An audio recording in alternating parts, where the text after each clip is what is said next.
All right, San Diego and Southern California, Schaefer and Sliwa, we are the first to react to the Padres winning a series in San Francisco because they literally did it. How about 15 seconds ago. Mason Miller, the final 3 outs. Padres secure a 5-1 win, a non-save spot for Miller. Some clutch moments late. Matt Waldron did his job. They used an opener before him, but definitely. Waldron, Ty France had the big moment of the day, a 2-run triple off the right fielder's glove. The ball should have been caught. They ruled a triple. And then later, Xander Bogaerts off the bench. Homers as well for the Padres. Gavin Sheets in the win homers. A good series, arguably better than that. You go on the road, you beat a rival, you take 2 out of 3, you're coming home. I will not complain. From where we were yesterday to what's played out in 24 hours, the 10 runs yesterday, the 5-1 win today, I will take that every single series of the year from the Padres. Shout out to Mason Miller for, I don't know, just having like a pulse of, hey, what time does Schaefer and Sliwa come on? We come on at 3 in San Diego, California. And you know what? I'll do 3:01 for them. He's look at the clock. It's actually, I'll do 3:01. Do 3:01. Appreciate you doing that.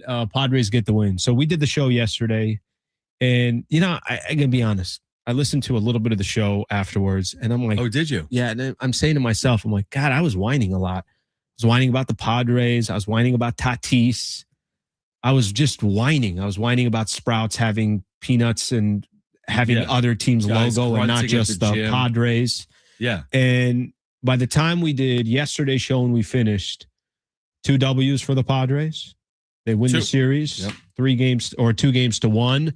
I think we'll still be able to kind of talk about last night's game as well, in the sense of all the shifting that was going on. They're changing the lineup. They're just trying to find ways to see if they can ignite their offense. They had 15 runs in the last, whatever it was, less than 24 hours. So impressive couple of games. Love, I think of all of this, whatever you want to look at yesterday and today, I'm most happy to see Matt Waldron get on track and have a really, really good outing for the Padres, because they are so desperate for good starting pitching, and he was able to do that. We need to have a conversation about Craig Stamon and the job he is doing to orchestrate this team right now. Like, speaking of 24 hours ago, we're talking about this anemic offense. He says, I need to do a better job shuffling the lineup. He does. They pound out 10 runs on 14 hits. Today, they also go unconventional with the opener before Waldron. By the way, Waldron had really struggled in first innings this year. Yeah. He comes on the second. He was beautiful. 5 innings, 7 strikeouts, no walks. Craig Stamon, he is exceeding our expectations. Is he exceeding yours? 877-767-4760 if you want to weigh in. Plus, Kevin Acee will join us coming up at 5 p.m. We'll hear from Craig Stamon post-game as well. I was told this when I got into professional baseball out of college 20 plus years ago. The difference between good teams and bad teams is winning rubber games. Every bad team on average wins a game per series. Every single one of them. Every bad team averages winning 50-something games per year. That's a historically bad team. The difference is winning rubber games consistently. And the Padres just did that today. Winning 2 out of 3 tastes different than losing 2 out of 3. And they've done that now. Well, plus they dropped 5 of 6, how they were playing, how bad their offense was. Starting pitching was struggling. We were starting to see some holes in the bullpen. So they needed these 2 or 3. And by the way, if you're a decent team in the NL, and I think the Padres are, and I think a lot of people think they are. Yeah. If you're a good team in the NL, decent is, that's not strong enough of a word. If you're a good team in the NL, you take 2 or 3 against the Giants. The Giants are truly one of the worst teams in all of baseball right now, certainly in the NL. And the Stamon thing, I think, is a very interesting conversation. Like, if we just kind of focus, where do you want to go? You want to go Stamon? You tell me where you want to go. Stamon. Okay. Think about our conversation opening week and talking about, we have no idea what to expect from this manager. None at all. Right. You have, and I think it's not just you. I think there's a lot of people out there. I didn't cover Mike Schilt. I mean, obviously I'm watching the Padres, but I didn't have the show last year or the last couple of years. And there's like this, a lot of things that happen. I feel like you're referencing, or you may be making a comparison to Mike Schilt. I do. And when the season initially started and the Padres got out 2-5, do you remember that time where they were struggling and he had, who did he have put together his lineup for Randy Noor, his bench coach. That's exactly what that it was. honest admission. Yeah. It's like, you know what? Maybe he can do a better job. And there was, I think someone like you liked it, but there was other people that was like, why is this guy allowing this guy to do it? From how they started the season and the fact that this is obviously a team that's going to be fighting for a playoff spot, you really want to bring in a rookie manager, and you got personalities like Manny and, some of these other names that are big time names and are making a ton of money. Can you give me some negative? What can I say negative about Craig Stamon to start off this season? It's like anyone, their first week on a job, that isn't necessarily who you are. Like, you take an accounting job and the first week they're like, oh, that's how you use, Google Sheets or Excel. Okay, now that I know it, I'm good. But I got to figure out how to do this. I just felt like it was really sped up the first week. It would have been for anyone. How could it not? He had never managed at any level of baseball. He hadn't managed Little League for all we know. But I just feel like from that point on, he's gotten a really good feel for him. Here's the other thing, though. We talked about this before the show, even before we knew the Padres were going to win this game. I think it was 1-1. I just think he's comfortable being himself. Yeah, who a week into the job, to your point, who a week into the job publicly acknowledges, you know what? I haven't done the best job running the lineup. Maybe someone can do it better than me. I wouldn't do that, dude. My first week on the air in San Diego. I don't know. I don't know, Alan. What do you think? I don't know San Diego. I'm not sure. Like, it's hard to just be real. You want to be someone you're not. You're in this big job. I'm managing. I'm on the radio. I got this public profile position, but I just feel like he's comfortable in his skin. Easier said than done. You and I understand that. I think a lot of our listeners understand that. When you figure out you can just be you, you've like unlocked the cheat code for a lot of things. And I think that's who he is. And especially like you just said, like there's going to be a part of him that the most secure people are the ones that are like, yeah, I don't know if I have the answer. I'm happy to learn it. Yeah. I don't know if I have the answer. The most insecure, I got an answer for everything. And you know what? Like you're almost dead. I find myself in that position. I'm sure there's plenty of times we all put ourselves in our position. I'm like, I got to get this right. I got to have the answer. I got to fake it until I make it. The common term. Yep. I think what he's done so far, and I think to me, the thing that I'm appreciating most about Stamon is he's willing to try different things to see if it can equate to a different result. And I don't think there are a lot of people that are willing to do that. And this might be more of the Mike Schilt comp. And again, I was a fan of Mike Schilt. I don't care whether you loved his style or you didn't. That man got the Padres to the playoffs in the 2 years that he managed. I'll take that over any other personality that I like, whatever the case is. But the thing I like, and I think this is the comparison, it's like, I'll just use a couple examples here. Waldron struggling in the first. Let's bring somebody in to pitch the first. I'll bring Waldron after. Okay. Fernando struggling with the bat. Let's bring him in to play second. Does that help at all? Let's move him down in the lineup. Let's keep him, let's have him lead off. Mason Miller early on. He's like, I'm not bringing in Mason Miller for a 4-out save early on. Let me give guys Manny Machado. I don't take days off. Machado, love you, buddy. Take a couple days off. Like, yes, yeah. He's doing some things that not all of them are going to work, even though I think a lot of things have gone his way. He's doing things, again, he's willing to adapt and say, well, let me try something. I'm trying to find real quickly what Matt Waldron has done in first innings this year. And it actually hadn't been as bad as I thought. It was second inning ERA was 24 for Matt Waldron coming into today. His first inning ERA in 3 prior starts was actually 3. I like it, though. And I heard today on the broadcast, either television or wherever it was, that, we anecdotally said, well, I don't remember Mike Schilt using openers. Well, guess what? Padres hadn't used an opener in multiple years. I don't know the exact date the last time they did it. Wow. But they hadn't done it in multiple seasons. Wow. It was so they didn't do it in 2025. Mm-hmm. So consider that. This is unconventional. There are organizations in recent baseball history that use openers with more regularity.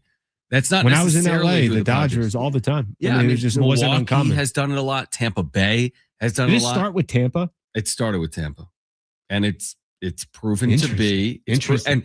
And the interesting thing with openers is it's typically seen as more effective in postseason. Yeah, that's where I think you see it's more common in the postseason. More common. The shorter series, you like again, like outsmart the room, get every advantage you possibly can in a 3 or 5 game series. Sure, you might have. And a lot of times in the playoffs, it's like, I'm just using an example, 3 righties. Exactly. So I'm like, all I'm right. going to start with the righty on the mound. Yep. Then I'll go to my lefty starter for the 4th batter. And what are you trying to do in the playoffs? Like, I'm trying to get 27 out. I don't care how I get them. I'm trying to get 27 out. Yeah, so I just, I'm going to say this too, because we've said this a lot. Sometimes I spin it like this. I'm like, I don't know how this team is so far over 500, but I'm going to give them credit for it. The fact that 36 games in, the Padres are 22-14, and everything hasn't gone swimmingly. They haven't spent the most money on their team. They don't have the most perfect roster ever constructed. They've dealt with injuries. Do deal with injuries. Yep.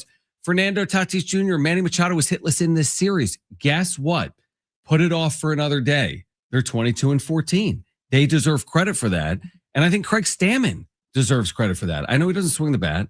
I know he's not pitching, but he's got to get some of the credit for this 22-14 start. I'm going to read a couple of these posts on YouTube. By the way, if you want to follow us on YouTube, Schaefer and Sliwa, of course, you can get us on the radio anytime. If you want to call in, 877-767-4760. We're talking about Craig Stamon, but a couple of these on YouTube, and I think this says everything. Here's one. Stamon is cooking, boys. Here's another one. The constant changes in the lineup has been refreshing. Here's another one. Okay. Stamon isn't afraid to sit a guy if he isn't performing. You know this because in our space, especially in the YouTube space, for every positive comment you get, got a good 3, 4, 5 that are negative. Right. So to everyone to kind of feel there's a similar vibe on the Craig Stamon stuff, that's a real thing. And I don't think, like you said, he's not coming out there and he's not throwing 101 and he's not hitting 15 homers or anything like that. But your manager is important. Obviously, that's very, very important. It's key. Every position is, but a manager is. And a lot of people feel probably the same way that we do. 22-14, your reaction to a series win in San Francisco. Imagine being a Giants fan right now. Talk about a franchise with resources, expectations, big city, 30 titles since 2010. Text Willard right now. Yeah, you remember early on with Willard. Yeah. With texting, and he put it through a Go Giants on there. You text Willard right now, and you tell him, Go Pods. It might be a little early, but I will at some point text him. What do you think of the job Craig Stamon is doing? We'll hear from Craig Stamon, his post-game reaction. Plus, Kevin Acee, our Padres Insider, joins us live at 5 p.m. He might actually join us earlier. I'll ask him. But stay with us here. Call us, 877-767-4760. Again, 877-767-4760. And a new giveaway we'll share with you on the other side. That's next on Schaefer and Sliwa, San Diego Sports 760, live on the iHeartRadio app.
All right, San Diego Sports 760. Again, our phone lines are open. 877-767-4760. Darren Smith is going to join us at 4 p.m. His thoughts on the 22-14 Padres and on SDFC. We're going to get back in the win column this weekend. What a migraine. I know. You've been talking a lot about SDFC. All right, they got some work to do. San Diego Sports 760 has 9 chances for you to win $1,000 every weekday with the Bonus Bucks contest. Listen every hour, 9 a.m. through 5 p.m. Listen for the keyword, then enter it at sportssd.com. That's sportssd.com. Your next chance to win $1,000 coming up soon on San Diego Sports 760. We'll hear from Craig Stamon at 3:30. He's speaking with the media right now, but let's go to the phones if you want to weigh in. Padres win a series in San Francisco. Craig Stamon is doing a great job. They're 22-14. 877-767-4760. Shardo wants to weigh in on the struggling Giants. Shardo, you're on with Schaefer and Sliwa. Thanks for calling in. I've been a longtime Giants fan for 10 years now, and this is my team, and I've been a loyal supporter of this organization under Tony Vitello. This was a brutal performance for the Giants. I mean, we win game 1 of this 3-game series, and then we lose the other 2. That shows how inconsistent the Giants. Okay, keep going. So the Giants won the first game, and then the Padres won the remaining 2, and they take the series 2 out of 3. I mean, I have to say that this team is very inconsistent because they go on a massive winning streak, and then they lose games. I mean, like, they got to fix what they're doing right now, because if they don't fix what they're doing right now at this rate, they're going to lose like 104 games. Shardo, we appreciate it. Shardo, we appreciate the call. No, they're not an okay thing. They're terrible. I got them. The Giants are terrible. I'm going to help Shardo out. Like, dude, they won game 1 of the series great, and they're not good. Okay? So, and he's been a long time fan. He's been a fan for 10 years, he said. What station is Willard at? Yeah. Which one is he at? You know? Because they got 2 of them up there. I think the Giants flagship he's on. Okay, so it could be KMBR. That could be the one that he's at. Or he was at KMBR and then he went to the other one. Now it's 95 and 95.7 the game. Yeah. Just saying, Shardo.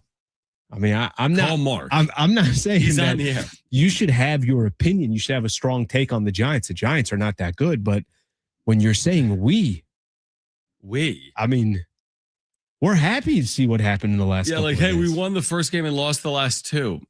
Okay. All right, that's neither here nor there. By the way, anybody could call anytime. I'm all good with that. I'm just saying that he's going to have better success. His success will be a little bit. Yeah, it'd be better if he calls into the bet. Yeah, because if we were doing a Giants show right now, I'd be killing the Giants. But we're not doing. You could still kill the Giants. Actually, to be honest, what happened to the Giants? Well, in general, what has happened to the Giants is fairly fascinating. From where they were in the 2010s to where they are right now, and from Buster Posey and some of the decision to hire Tony Vitello. It's not necessarily for right now, but it does go back to what I said at the end of the first segment, which is like, be thankful if you're a Padres fan where you are right now. Okay, maybe they're not winning World Series every single year. There's teams trying to win. I mean, there's well-resourced teams, Mets, Giants, Phillies. There's teams trying to win in huge cities that are not having the same level of success at this exact moment. It's good observation. Yeah. I think the Giants piece of it, what I will say, it's like, you know, it's great to have them down while we're trying to compete in the NL West, because really the fight has always been over this handful of years. It is important that the Giants aren't playing well.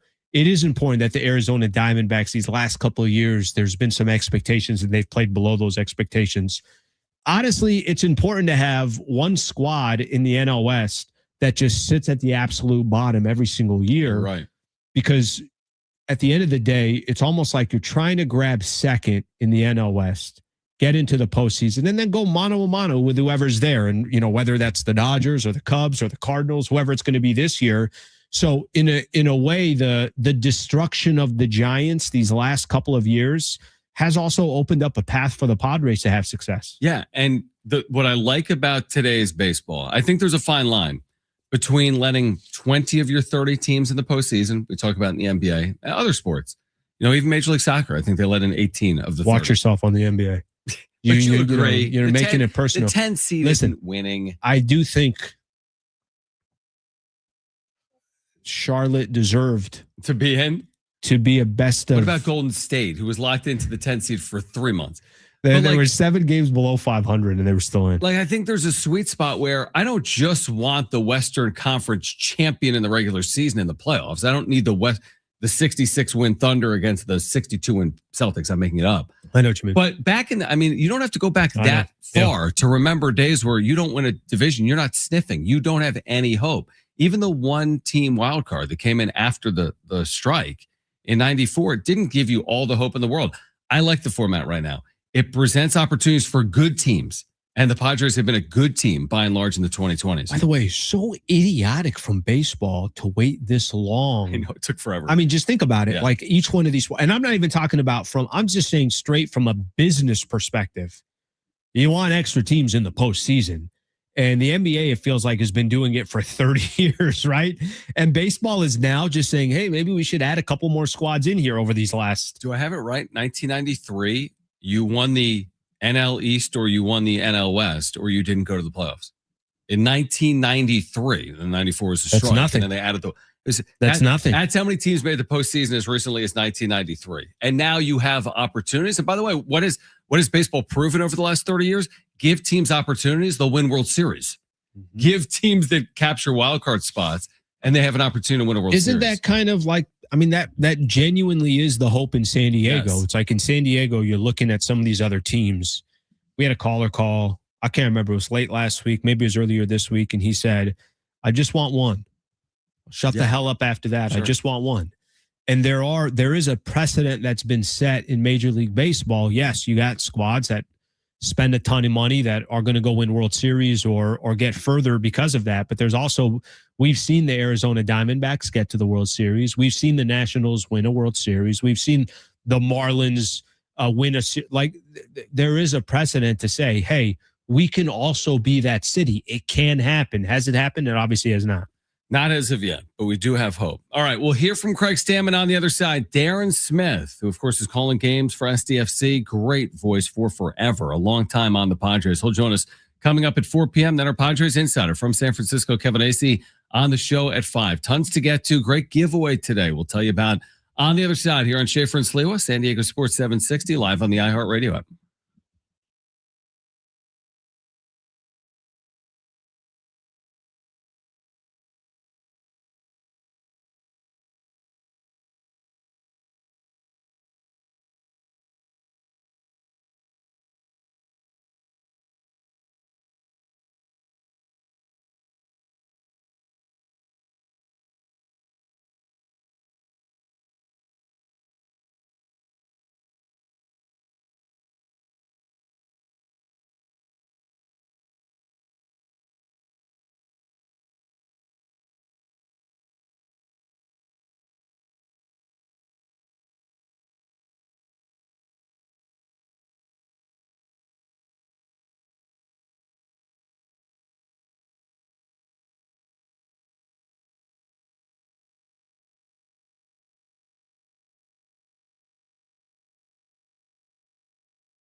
The support is sponsored by Unbound.org.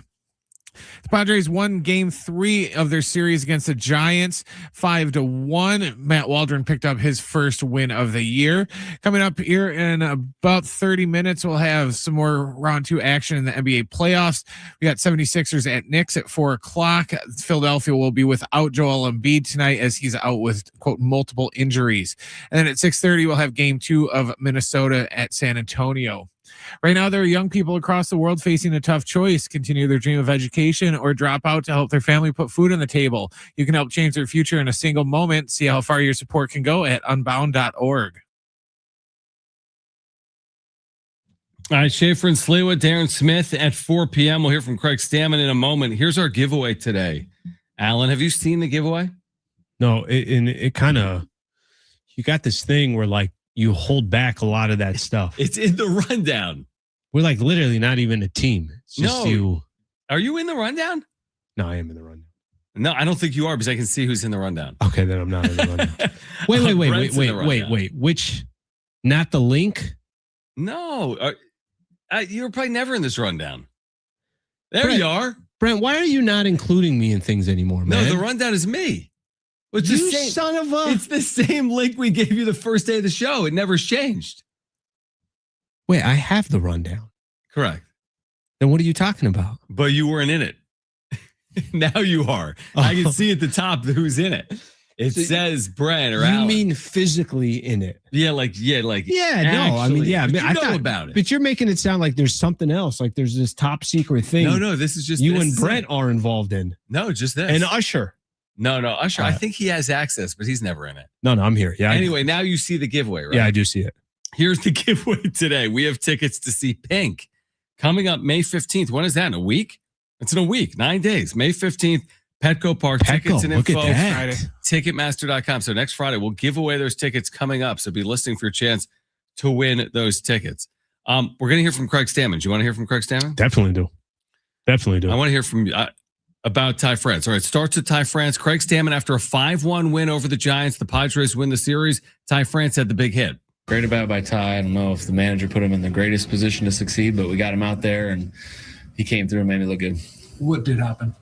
Well, we had a lot going on as far as like our roster today, and Campy with a bad toe, and trying to stay away from him, trying to give Xander a day off, and a lot of people out of position.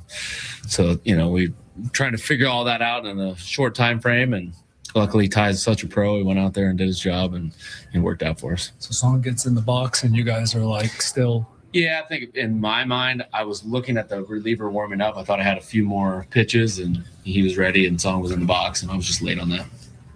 So given that, even better than what Ty did. Yeah, right? Exactly. Yeah, I put him down 0-1, basically threw a strike first pitch. So, he battled and, did his job. Why Ty and not Xander? I know you said you wanted to get Xander a day off. Trying to get Xander a day off. He's been playing a lot. Crony's out. He's just probably not going to get many innings off here going forward. And, we ended up playing him anyway, and he hits a big homer. So it's funny how things work out. What does it say? I mean, like, you've been able to give you guys days off and then still been able to get a lot of production from your bench and from the guys that are in. Like, what does it just say maybe about the construction of this roster and the guys you have offensively? Yeah, they all can take a great at bat. We just have guys that have hit in the past and have a track record of being great hitters. And so when they get their opportunity, they're taking advantage of it. And I think also, too, is they all want to play. And anytime they get a chance to prove that they should get more playing time, they've done really well. So it's just fun to have a group of guys that are competing, with themselves to be the best they can be and, doing it for the team. Is there any key to, like, coming off the bench and contributing the way Ty and Xander did today? Like, you're not in the game for 7 innings and then all of a sudden you are in big spots. Yeah.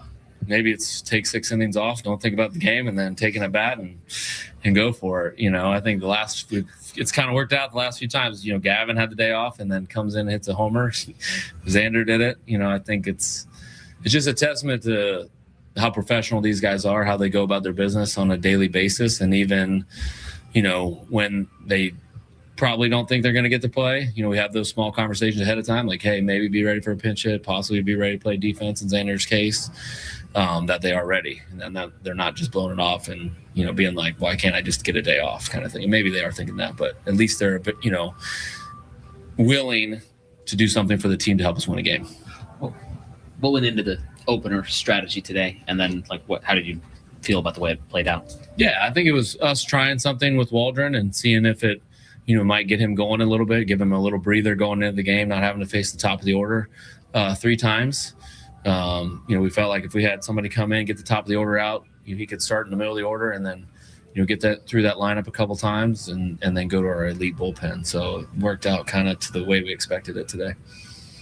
Is that the depth of your bullpen when you pick Bradley Rodriguez? Some teams would be having him in the 7th or the 6th, and you could have him as your opener. Right, yeah. We could pick Bradley because we know we got Adrian Morejon, Jason Adam, Jeremiah Estrada, and then, Mason in the back end. So felt like and then we still have Wandy and Marinaccio and Yuki. So we just have a lot of really good options. And, Bradley for that part of the lineup, we don't know what their lineup's going to be ahead of time when we say Bradley's going to open, but 3 out of the 4 guys being righties, definitely work to our advantage.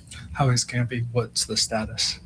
Day to day right now, I mean, it's pretty banged up. He wasn't able to do a ton today. We've tried to get him possibly ready for an emergency, and it ended up being, unavailable at all, for the entire game. What you think of Manny's first sacrifice bunt in 11 years? Yeah, he squared early and just got it down. I think he saw the third baseman back, thought he could, put one down. He actually put down a really good bunt, and the pitcher made a great play. I thought when he put it down, he was safe. Him hitting the 2-hole, maybe he got that idea because he was a 2-hole hitter. But,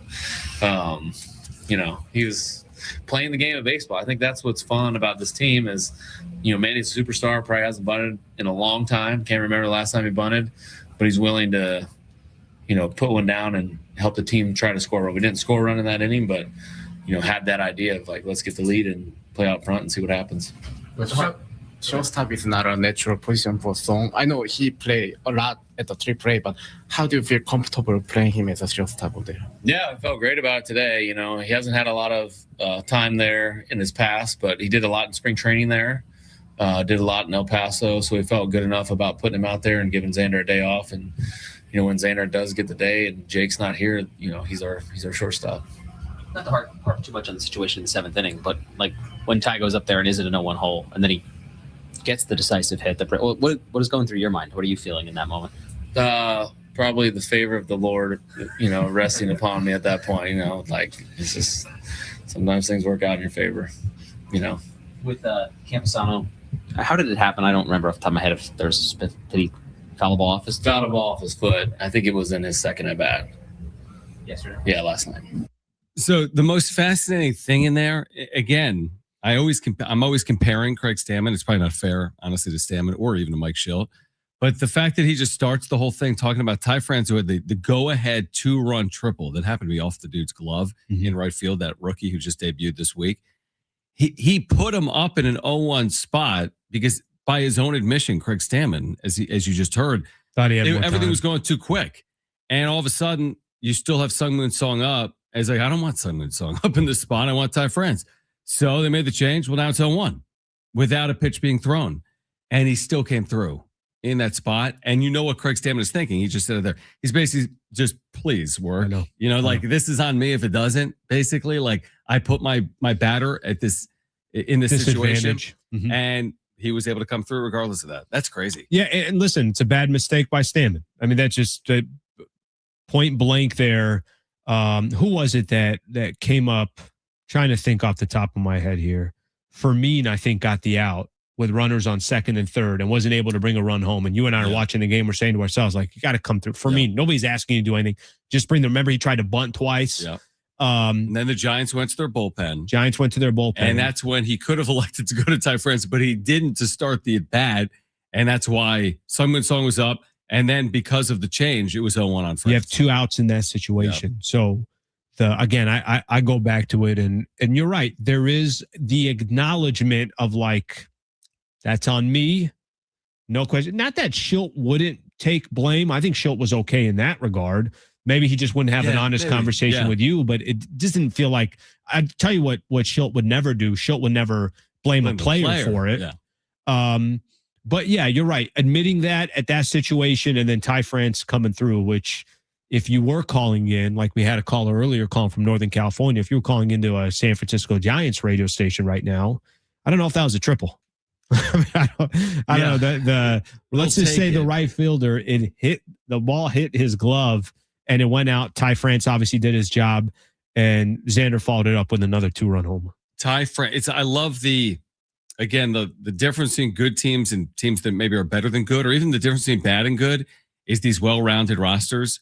Ty France, Miguel Andujar, like these guys have paid great dividends. Starts. Like great really starts. Good dividends. I remember talking about Ty France this spring, saying, is he going to make the team? It didn't seem like there was a spot for him. He did, because basically Sung Sung was out.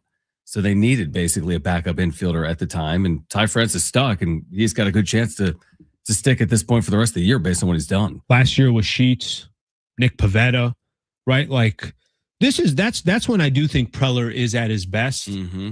And we've had some of this conversation before. I do think Preller, I don't know if big game hunting is his. Right. I do think that, hey, I can go find a good deal.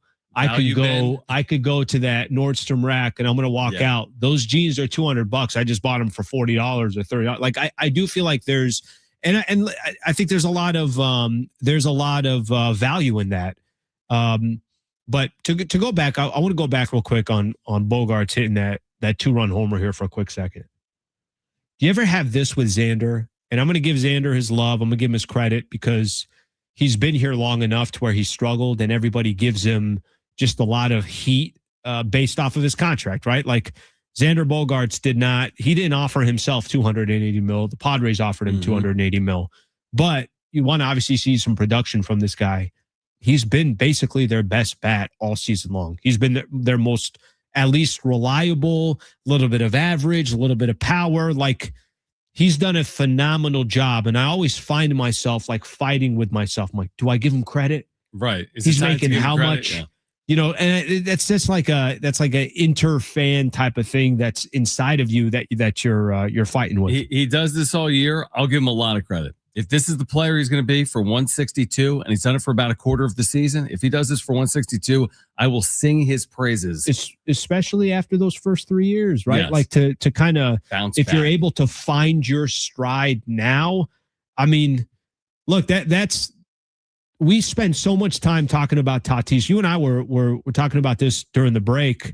And we could talk about it coming up, but we were saying to ourselves, I'm like, would you rather have Xander with those? How many home runs do you have? 7? 7. Would you rather have Xander with those 7, or would you rather have Tatis with those 7? I think we had different answers for different reasons. We could talk about that when we come back. I'd rather have the Padres being 22 and 14. Yeah, I'm with you which on is that. what they are. Yep. We're going to react with your phone calls as well if you want to weigh in. Padres win a series in San Francisco, 877-767-4760. Plus, Darren Smith joins us at 4. Kevin Acee at 5 on San Diego Sports 760. We're live on the iHeartRadio app.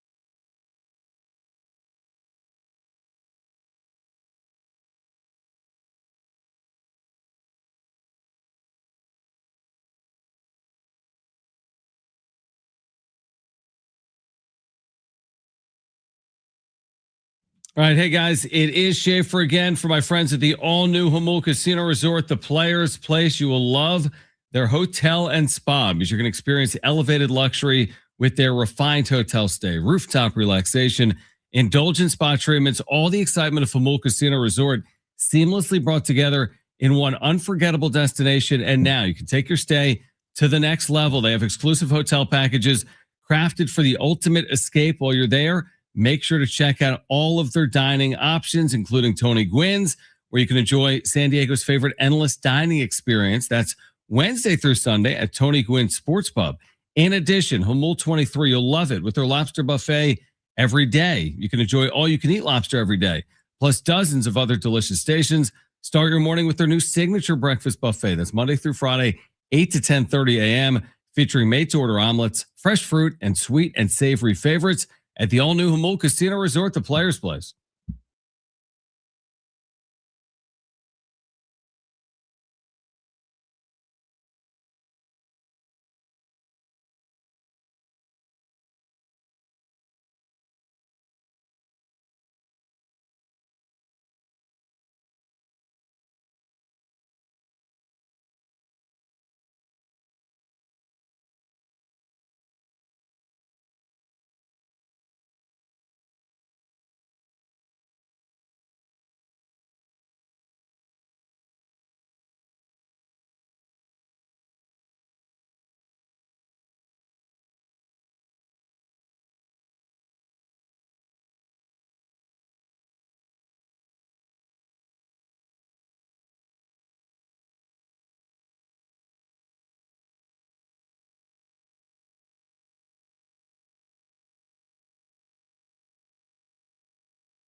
Schaefer and Sliwa, San Diego Sports 760. Darren Smith at 4 p.m. We're reacting to your texts and your calls if you want to weigh in. Padres win a series in the Bay. 877-767-4760. And Kevin Acee will join us coming up at 5 p.m. How many Knicks questions can I ask Darren? All of them. What do I have? Every question you want to ask. With Embiid out tonight, be like, hey, are you already popping champagne for the 2-0 series lead? Yeah, I got something ready for Darren with SDFC. This one's I'm gonna have to hit hard on the SDFC. You're gonna go hard. Very hard. What I want to hear what are you thinking? How'd they choke away a 2-0 You watched lead that on whole Saturday? thing. Yeah, you watched that. Not the whole thing, but I was into it. Definitely into it. And that's such a, it's a key game. Like, to be honest with you, if I told you right now, what are some of the cooler sporting events that you have in San Diego? And if I tell you, all right, hey, San Diego State basketball, okay, pick me the team that you want to see at, obviously at Viejas. If I say San Diego State football, you're probably saying, give me Boise State right, and San Diego State. Padres, we know it's going to be the Dodgers. For SDFC, LAFC is kind of the game. And that's kind of a credit to how quick LAFC is kind of, surpassed the Galaxy and everything else. But when you got a home game against LAFC, that's a cool event for San Diego. Like, that's a good sporting event to go to. We're up 2-0. That's it. I started popping champagne. I'm like, that's it. Settle for a 2-2 time. Yeah. All right, Darren Smith will join us in 10 minutes. So you made this point to me off air. You briefly touched on it a few moments ago. This idea that if you could choose one player to lead the Padres in home runs, would you choose Xander, which he does currently lead the Padres in home runs with 7, or would you choose Fernando Tatis Jr., who is still looking for his first home run of the year? Now, I think you prefer what has played out more than the alternative to that.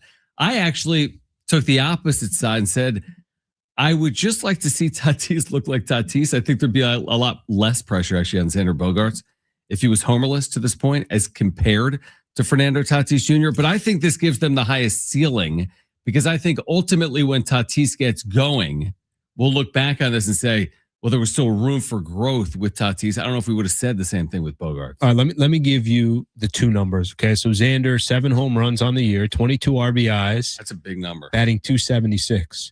Xander's having a nice start to the season. Yep. I know the noise wouldn't be as loud, but if Xander's numbers, I'm going to play what Tatis's numbers are right now. I got to go pretty far down the depth chart, by the way, when I click on home runs as my filter here.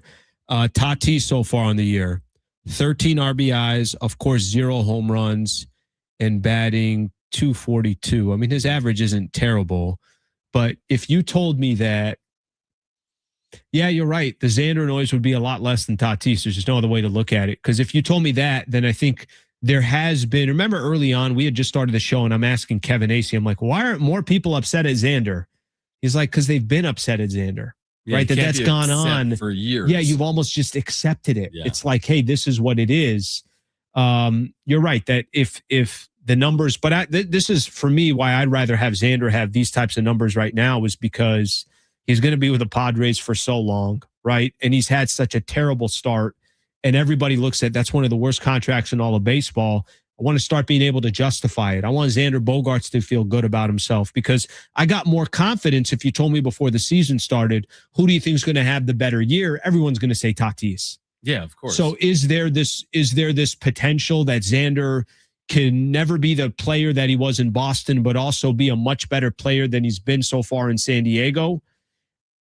Hopefully that's the case there. The Tatis front of it, I pause because I still think Tatis is going to end up hitting home runs again. Yeah, I mean, we had Mike Farron, MLB Network Radio yesterday, and he was like kind of like cool down for a moment on all the criticism on Tatis. And you yelled back. You said, you like, cool you down. Do.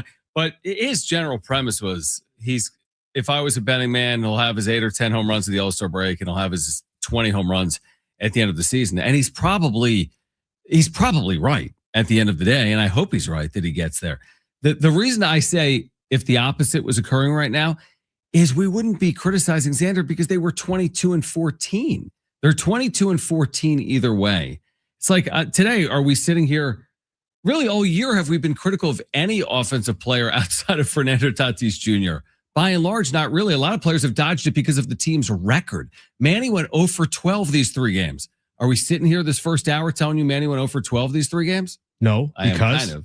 But Because they went because- 2-1. because they went 2-1. Exactly. Now they get swept by the Giants. Yeah, He's getting exactly. lumped into that Dude, conversation. if they were 14-22 right now, and some of these offensive numbers were the same, It's true. Again, if you were doing a Giants postgame show, if we were covering the San Francisco Giants, it wouldn't be pretty. But it's all about the team's performance at the end of the day. If they're going to a World Series and one of these offensive stars isn't a star this year, so be it. Not everyone is going to reach their career numbers every year. But let me ask you, because I think that's a lot of people that we talk to, or we look at fan graphs, and people are saying that, I don't know if the Padres can keep this up. I mean, their starting pitching is in question. You can't have guys like this. They can't be this abysmal from a slug perspective, from, how many home runs do they have on the season, all that. I think every time we hear somebody have that conversation with us, I think everybody just keeps saying, yes, but is this sustainable without those guys, without Tatis, and that's a fair question. Like, I can't really argue that. Yeah, I would. I mean, listen, 36 games doesn't make 162, but 36 isn't such a small sample that you're like, is this that's fool's true. gold? Or, it's beyond, hey, you started 4-0. Like the Colorado Rockies could start 4-0, and I'm not like, oh, maybe they're a playoff contender. At some point, you got to take a team for, seriously. And I don't know if now is the point yet or not, but I think this sample size is enough to be like, this is tangible, this is real. Or does that also like match up with not necessarily how many games you played, but also you want to see them against Atlanta, you want to see them against the Dodgers, do you want to see them against probably St. Louis, do you want to see them again? I'm just naming Milwaukee, just naming some teams off in the NL. Do we have a better idea? Because we've also seen them against good starting pitching, and they haven't exactly shined. I do want to see them against teams like, excuse me, I'm dying. Not literally, I don't think. Although we all are. There was a lot of thoughts. That was a lot of thoughts in a very. We're all closer. All you needed to do was clear your throat, and it ended with "We're all dying." Well, we're all closer today than we were yesterday, theoretically. But you can't stop Debbie Thank Downer. you. But it's a long way of me saying, I've always said this. Like, I want to see them against the Dodgers or the Braves, but let's say they lose 2 out of 3 to the Dodgers in May. Am I gonna be like, well, there it goes. Just can't get it done this year. No, but let's just say they win 2 or 3 against the Dodgers. I'm not gonna be like that. They just showed it to me. No, but I think it says something, right? Like, I think when you do play, so there's certain competition that you're going to go up against, or let's say, this isn't a great example, but let's say they played the Dodgers. They lost 2 or 3, but they won a game that Yamamoto started, and they lost a game 3-2. Like, but they lost the series 2 out of 3. Like, I would tell you there's that hope. Not even there's hope. It's just like, that was a good competitive baseball. I think it mattered when they played the Cubs. Like, I was curious to see how would they do against Chicago. So that's all. Yeah. I think there's stuff that you could take away with some of these premier matchups. Wait till we see the reaction to the results between the Padres and the Dodgers the first time they meet this year. It's a lot different to the reaction of when they play the Pirates, for example. There'll be a lot of opinions. There's more passion towards the Pirates. And I'm the same way. No, there'll be a lot of overreaction. Oh, big time. That comes with the territory. I get it. Which could be positive or negative, depending on how the series goes. All right, Darren Smith on the other side, talking Padres and SDFC, maybe his New York Knicks as well. And Knicks. I'm sneaking the Knicks question in there. Coming up next, plus we have pink tickets to give away. Kevin Acee will join us at 5 here on Schaefer and Sliwa, San Diego Sports 760, live on the iHeartRadio app.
The support is sponsored by Unbound.org.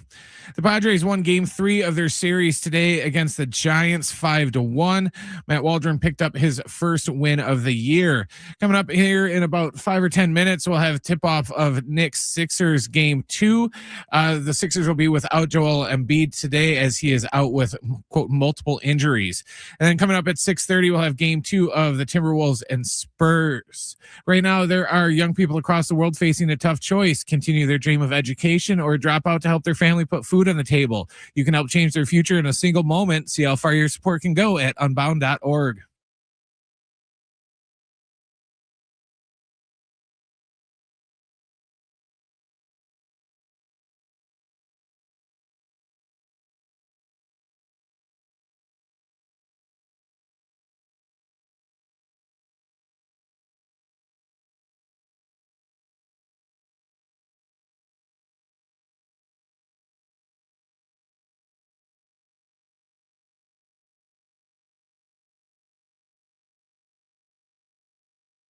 All right, hour 2 here, Schaefer and Sliwa, San Diego Sports 760, talking Padres series win in San Francisco, talking some SDFC. I think Alan wants to sneak in some Knicks questions for Darren Smith. One quick one. Lifelong Knicks fan. Of course, you can catch him, Friar Territory podcast, doing great work on all things Padres, as he's done for 2+ decades. Plus, you can catch him on SDFC broadcast right here on 760. SDFC at Seattle this Saturday, pre-match coverage at 7 p.m. Darren, hope all is well, man. Thanks for hopping on. How are you?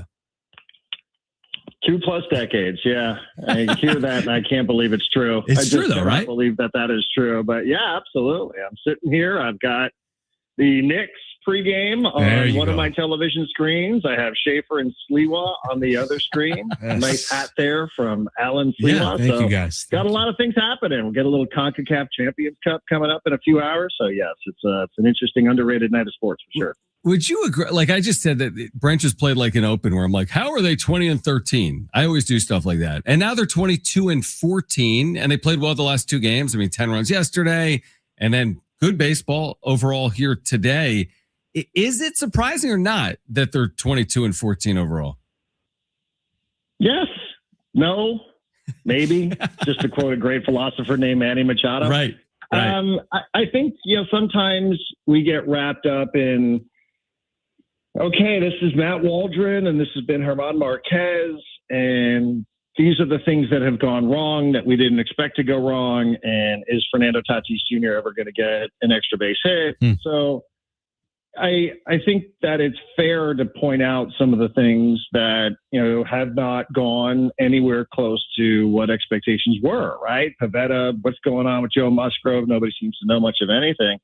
But, and the other side of it is, they have figured out a way to win a lot of these games. And, they have gotten some performances from places perhaps that we didn't spend a ton of time focusing on, right, before the start of the season. And so I think from that standpoint, maybe it's just the lens through which we have viewed all of this, that we thought for this team to be successful, it would have to be A, B, and C.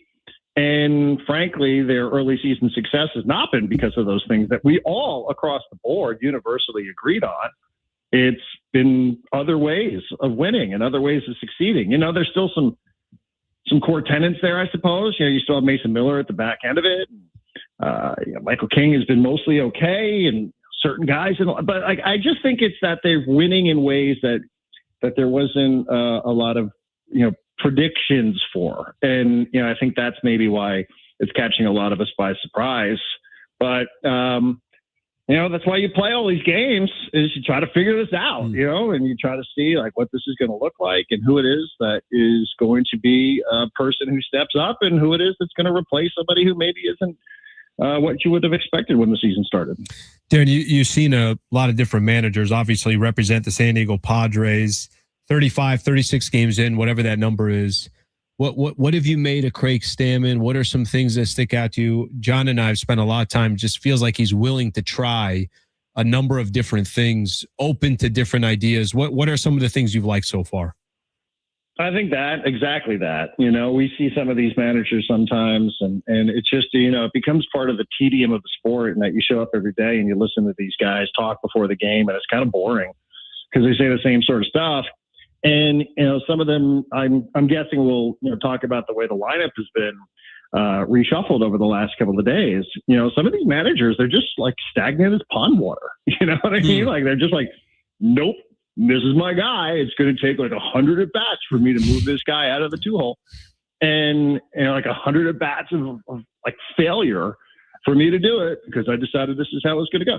And there just seems to be a willingness, and he seems comfortable in saying, well, why does it have to be done that way? Why have we always just relied on this sort of thing? And they say the right thing. They say the thing that we'd like to have a lineup that everybody knows where they're supposed to be and all that. We're working towards that. We like all that. But in the meanwhile, if that's not the way it presents itself, then we're willing to try something else. And that's just the most recent example. I'd like to see if he would be willing at some point to move Mason Miller around. Like, how dramatic would he be willing to get in terms of things that he's willing to do that maybe other managers just felt like, hey, it's a little too far out there. It's a little too kind of crazy for me to really go away from the book. But I do like that. I think he's open-minded, and he can only do so much. I don't think personally it's his job to fix Fernando Tatis Jr. Fernando's a player who's making a lot of money. I don't put that on a manager. I put that on a player. So, I just like the willingness to be creative, and he seems comfortable with it. And I think that's a really important thing because players pay attention to that sort of stuff. Darren Smith with us right now on San Diego Sports 760. Alan's got a hard-hitting question on SDFC, but I want to ask one more. He tells me he's got a hard-hitting question on SDFC. I want to ask one more. You mentioned Toddy. But I need your opinion, Darren, on like, what's more likely? Like Toddy gets back to some semblance of what we've seen, even in recent years. He's had months where he's been very good, 7-8 home run months, and he's looked like what we saw early in his career.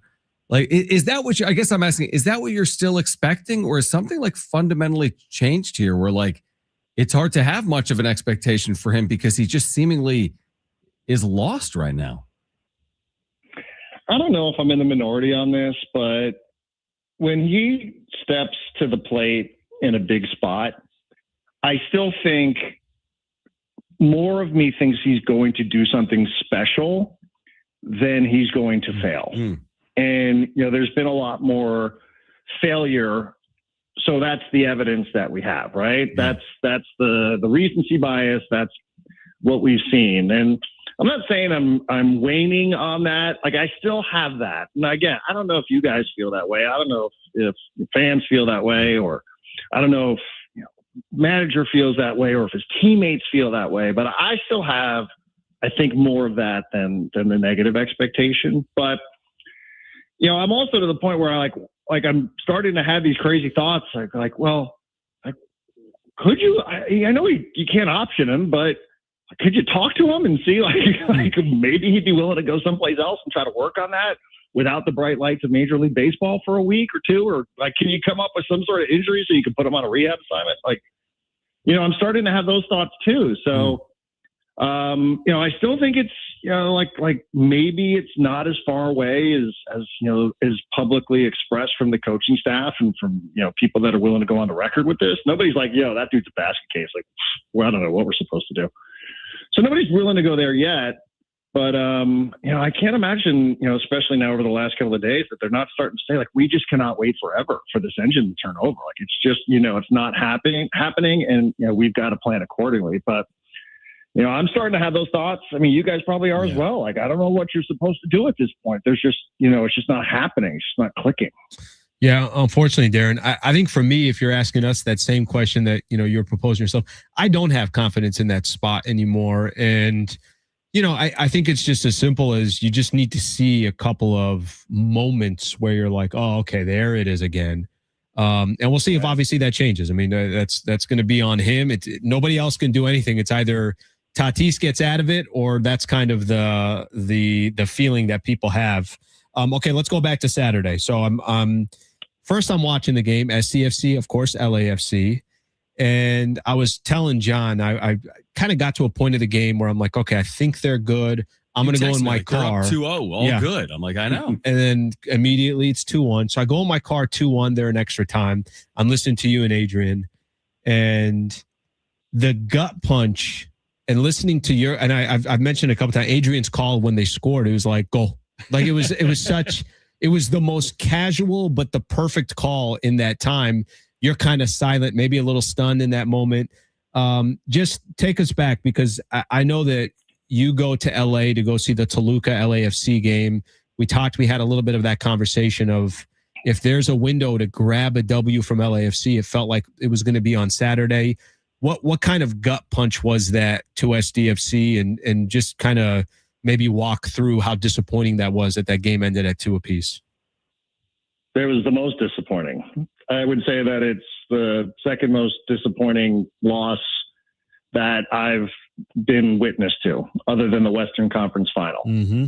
And the reason was, and this is the type of chatter that is pretty exclusive to soccer, is it's a low scoring sport, so crazy things can happen. You could totally outplay your opponent and not win or lose, because the other team gets a freaky goal or whatever. So it lends itself to that. And I just thought San Diego Football Club totally outplayed LAFC. Just thought they totally outplayed them. And it was a game against that opponent where, even though I thought that they would use a lot more of their reserves, I thought they would use a lot more of their academy players. They played their stars. They played their leading goal scorer, Danny Belonga, for 105 minutes, which was just insane to me. They played Son in the match, but still, SDFC gets up 2-0 against a goalkeeper that came into the match with, I think, 8 clean sheets or something insane like that. So, the idea, like, well, they should have scored more. How much more do you think you're going to score against this guy? He doesn't give up goals. He hasn't yet to start the season. But, their midfield was completely just running through LAFC. And I just, like, the way the 2 goals were scored, it does make you think, like, are the planets aligned against us here? Because the first goal they score, just real quick, Anibal Godoy, who's now the captain of the team, with Yepe being out, he played great. He was so good. He was, easily one of the best players on the field. And, he takes a direct kick to the face. So he has to come off the field for a couple of minutes because he has to pass a concussion test. And while he's doing that, LAFC, this isn't basketball. You don't get to replace a player for a couple of minutes. LAFC has the man advantage. Where do they go? They go right into the spot where Anibal Godoy would have been, and they score a goal. And you're like, of course they did. Mm-hmm. Now they're really good. Like, they can score against anybody anytime. I'm not saying that, but I think those things were related. I watched the whole game and they were related. And then, at the end of 90 minutes, referee comes up with 9 minutes of injury time. You're like, whoa, wait, what? Like, I said it on the broadcast, so it's not like I'm just saying this after the fact. Like, where did we come up with 9 minutes here? And then 5 minutes into injury time, CJ Dos Santos, who has worked so hard to get back because of what happened last year, where he gets smashed in the face in Portland, had his face fractured, couldn't see, double vision. Not only did he have to get back physically, he gets back, he's playing in his first game. He's playing pretty well. I mean, the goal was a soft one. I grant you that, the first one. But then he gets kicked in the face in the 5th minute of injury time. And now you're like, I cannot believe this just happened to this guy again. And you could imagine, like, the teammates that have seen this guy working so hard to get himself back physically, mentally, vision-wise, you can imagine, like, what kind of impact that might have. He has to come out. And now, 95 minutes against LAFC, go out there, 19-year-old Duran Ferree, like, you're up. Like, you got to go. And then we get more injury time. And now we're in the 15th minute of injury time. And they get a corner kick. That's and, insane. maybe there's a tactical thing that, you could be critical of. And they score on essentially what was the last kick of the game. And you just, like, it felt so demoralizing. It just felt so demoralizing because I know the score is 2-2. You could say, hey, scoreboard doesn't lie. Well, sometimes in this sport it does. And it did on Saturday night, because I thought SDFC was just better than LAFC. And I give LAFC credit. I mean, they played hard. They played harder. They played more minutes from meaningful players than I was expecting. But it just was like, I can't believe it. Like we put that kind of performance. The guys were all over the field doing everything. Guys were getting hit in the face, kicked in the face. And at the end of the night, it was a draw against a really good LAFC team, but it felt like a loss. And it's easy to get demoralized. But, that's the job of Mikey Varis and his team now, is to make sure that they don't. and that they put that effort out there on the field against Seattle, because if they do, they're going to win more than they lose. And that was the gut punch of what happened on Saturday night. That is insanely good insight from Darren Smith. Here's something that hopefully a lot is of the gut bad punch. luck in that the end of that, that match. A lot of bad 15 luck. 15 minutes. Yeah. It's just like when the fourth official puts up 9 minutes. Yeah. Like, come on. And Alan, you were probably in the car. I'm like, what? Like, where did we come up with that? Like, how did we arrive at that number? And then, like I said, I felt so bad for CJ, who worked himself back. It was a real feel-good story, man. Like, we learned a little bit more about everything that he's been going through. And to see him get kicked in the face again, lying on the ground, preventing a shot. And, I can't even imagine what that's like for him, for his family, for his teammates, for the fans, that really grew to like CJ. And, it just is like, it's easy to walk out of the building and be like, Jesus, can we catch a break here? And I think our day will come. I do, but I understood, like, that was just, for me, that was probably like the second worst one that we've seen in this club's short history. Hopefully a better night for Knicks fans, which you are. Yeah. So we'll see. It's early. Yeah. They're down by 2, but I've seen teams overcome deficits like this before. So Philly's on a 7-5 run. Philly's on a 7-5 run. Darren, we're up against it. We appreciate you, man. We're looking forward to Saturday. Again, SDFC Seattle. Saturday pre-match coverage at 7 p.m. Darren Smith will be on the call with Adrian Garcia Marquez. Darren, thank you. Enjoy this game tonight with the Knicks. All right, guys. I appreciate it. Thank you very much. All right, great stuff. We're going to react to that. We're going to hear from... Yeah, tough. I mean, it was... No, I can hear in his voice, and we've all been there. If we could discuss that, actually, on the other side. They were so desperate, too. It's like they're finally getting a W. Yeah. We could discuss that feeling as a fan or as a broadcaster when something like that happens. Plus the wrap coming up at 4:30. We have pink tickets to give away. Schaefer and Slewa, San Diego Sports 760 live on the iHeartRadio app.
The wrap in about 10 minutes. Pink tickets. Let's give away pink tickets. The tickets aren't physically pink.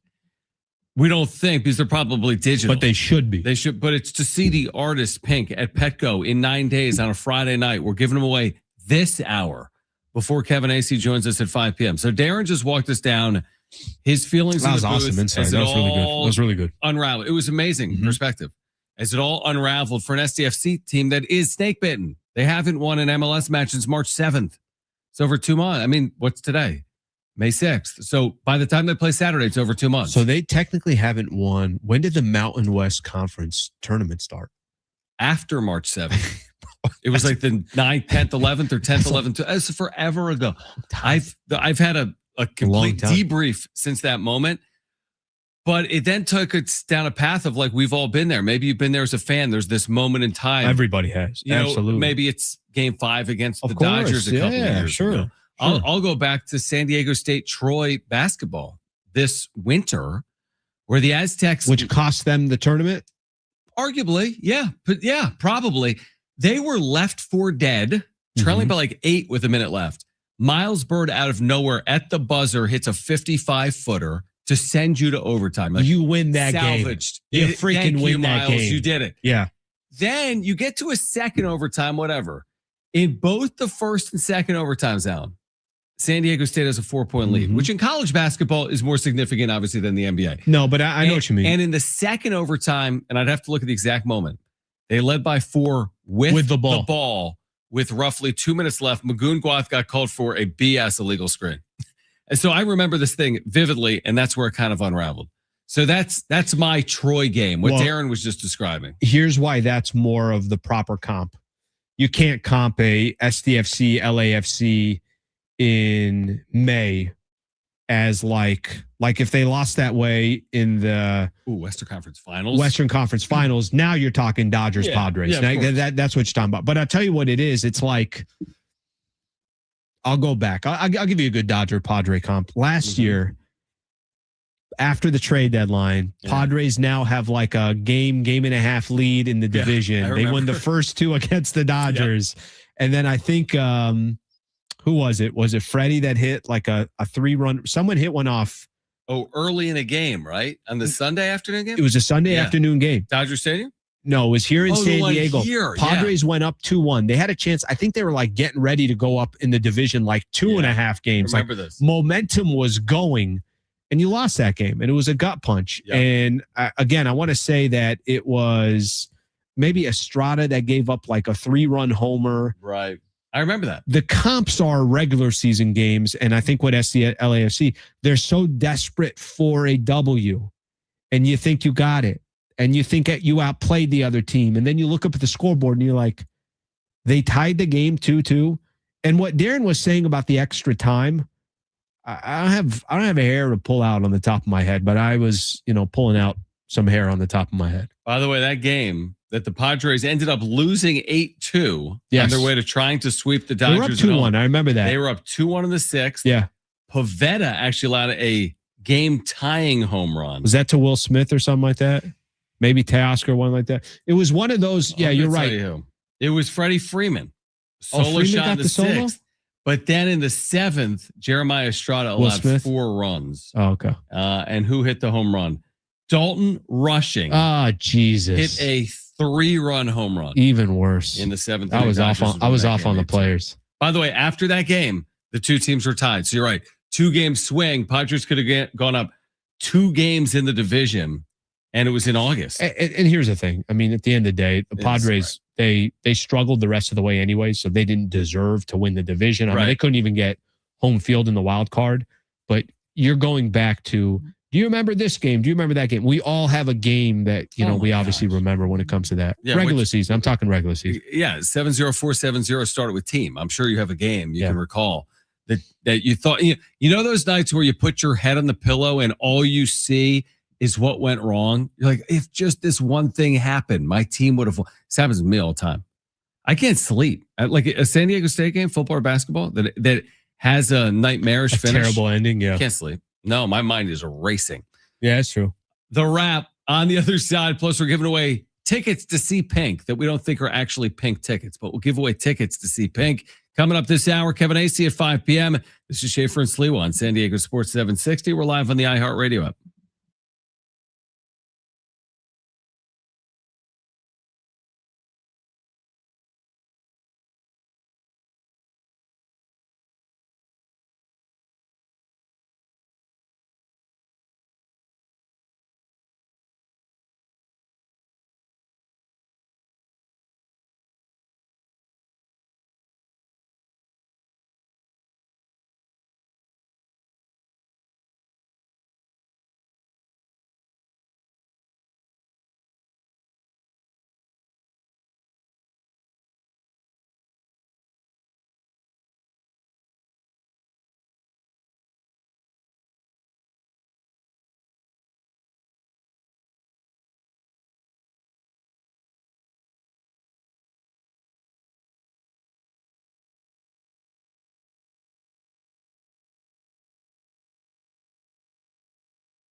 This report is sponsored by Unbound.org. The Padres won Game 3 of their series against the Giants this afternoon at San Francisco, 5-1. Matt Waldron picked up his first win of the year.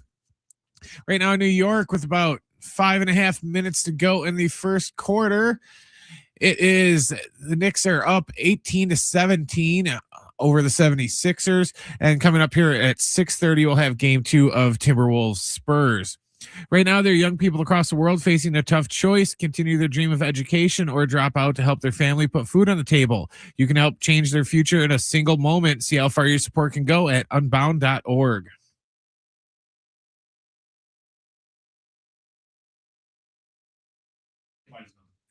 We have pink tickets to see Pink. That's annoying, but it's going to be a good show. And it's a week from Friday night. Pink at Petco. You're in your own head. It's not I'm that in my bad. head. I know. But doesn't it sound like if I'm like, hey, we have green tickets anyway, and be like, Green Day.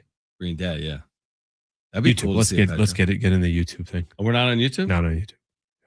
And we're going to be right back We'll be right back. on YouTube. Oh, no. What am I We got doing? comments. Those I'm all over the place. We'll get to the wrap in a moment. Mike Florio, Pro Football Talk, some interesting thoughts about expanding the NFL regular season schedule to 18 games, which of course has always been kicked around, but we have more on that coming up. Do they do less 5 o'clock preseason in that world or no? I think they would do one less week of preseason Okay. in that world. Mhm. Nobody needs it. Nobody needs what? Maybe the- Preseason? I don't think so. They don't do it in college. Do you think, just out of curiosity, You know? is there preseason games you think that draw more than just NBA regular season games? Yes. Actual Ratings bodies wise? or ratings? Yes. Ratings wise. Yeah. And think about how many people are there. Even if a stadium is half filled Sure. for preseason, think about how Sure. many people Yeah, that is. you're probably getting 45,000. 39,000 Yeah, people, you're 40 getting that. In and a it's like 70,000 stadium. random. And yeah, and to your point, preseason games, if they're nationally televised, like that Hall of Fame game in Canton, That's has the to first do one. 4, That's the 5, first one. 6 million viewers. Yeah, they're not getting rid of Right. any preseason games either. NFL preseason games in 2025 averaged roughly 2.2 million viewers per game. So that's not crazy. Hall But of Fame what- game can draw up to 7 million. But That's crazy. what I want is like, what's the comp of an NBA game on Prime or NBC or that in November? It's probably beating it. That's what I'm saying. And if it is beating it, like, no, not even now, but if it is beating it, I think that just goes back to the point of like, we could literally put our C product out on the field and we will outshine the NBA in any one of those. Dude, the Pro Bowl isn't even a game anymore. It's like kick the frisbee, I know. and 2 million people It'd be watching probably more. tough to kick a frisbee. Good point. Amazon Prime averaged approximately 1.2 million viewers for NBA games in this first month of the season. November. 1.2. So the average NFL preseason game doubled up NBA regular season games in the first month. The of average Amazon. what? What'd you say? Doubled up because the NFL was But the 2.2. Preseason game. Preseason. They're not even, and the players don't even play anymore in the preseason. Sheesh. 1990 they did. They don't anymore. NBA owns the NFL. No, They the own NFL everyone. owns the NBA. I think. NBA's dominating the No. NFL. All right, let's get to it. It's time for the wrap. Presented by Sombrero Mexican Food. Check out their website at sombreromex.com. Kentucky Derby winner Golden Tempo is skipping the Preakness. You still watch? This one's big for me, man. I don't know what I'm doing. What day is that? Preakness Saturday. Saturday. No, it was not this Saturday. I had to rest. the Saturday that it's on. I'm going to have to cancel.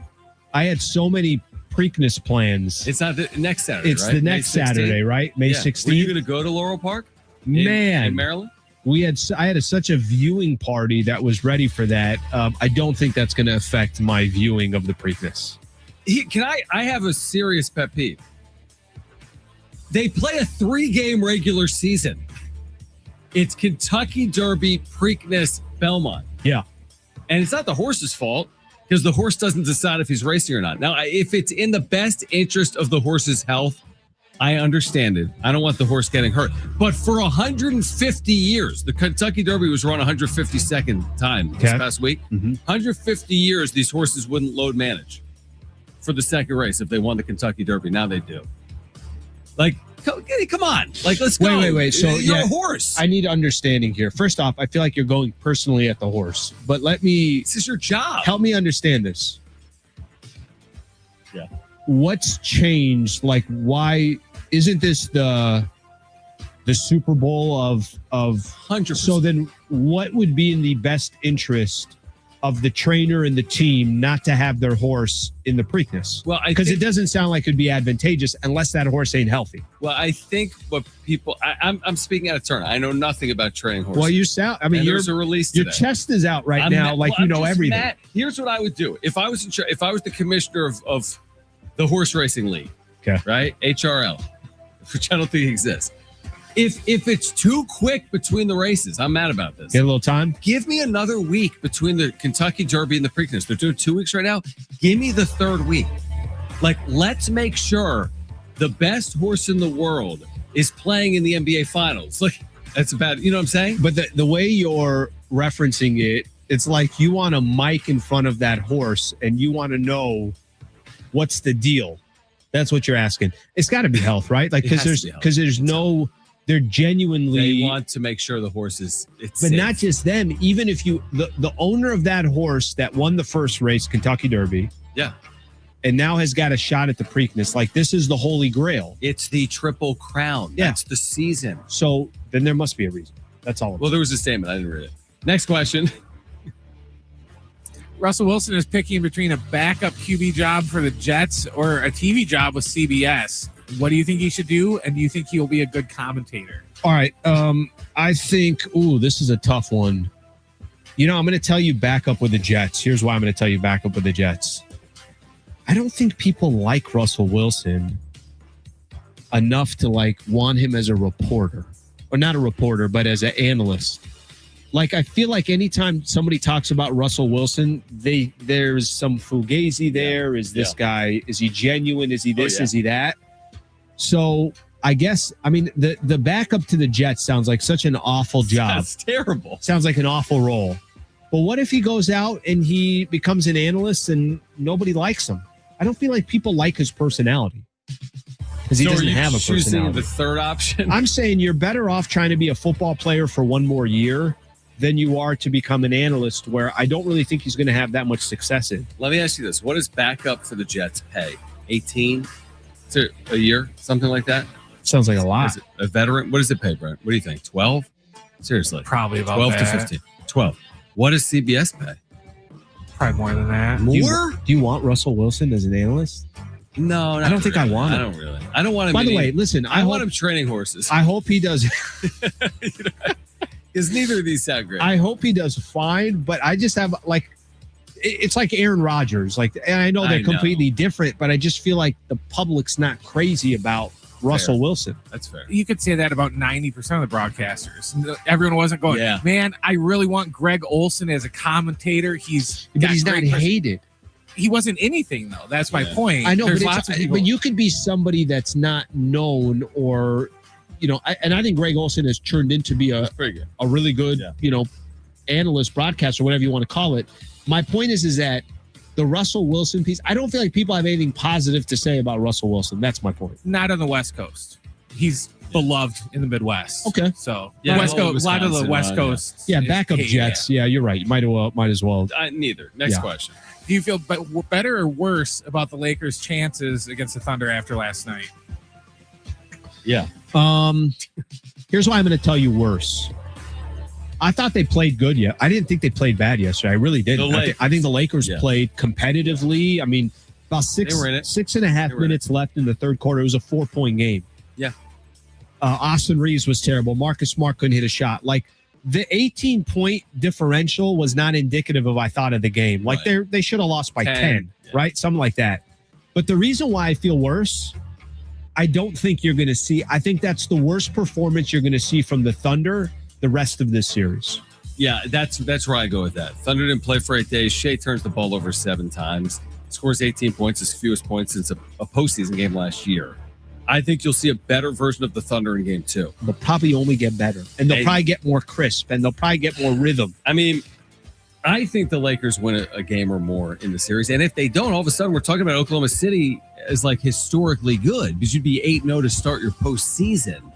And now you're getting into some rarefied air. I think they get one. Lakers get one. I think the Lakers. 2. By the way, if you win 2 against the Thunder, that means the Lakers had that's an impressive series against OKC without Luka. Next question.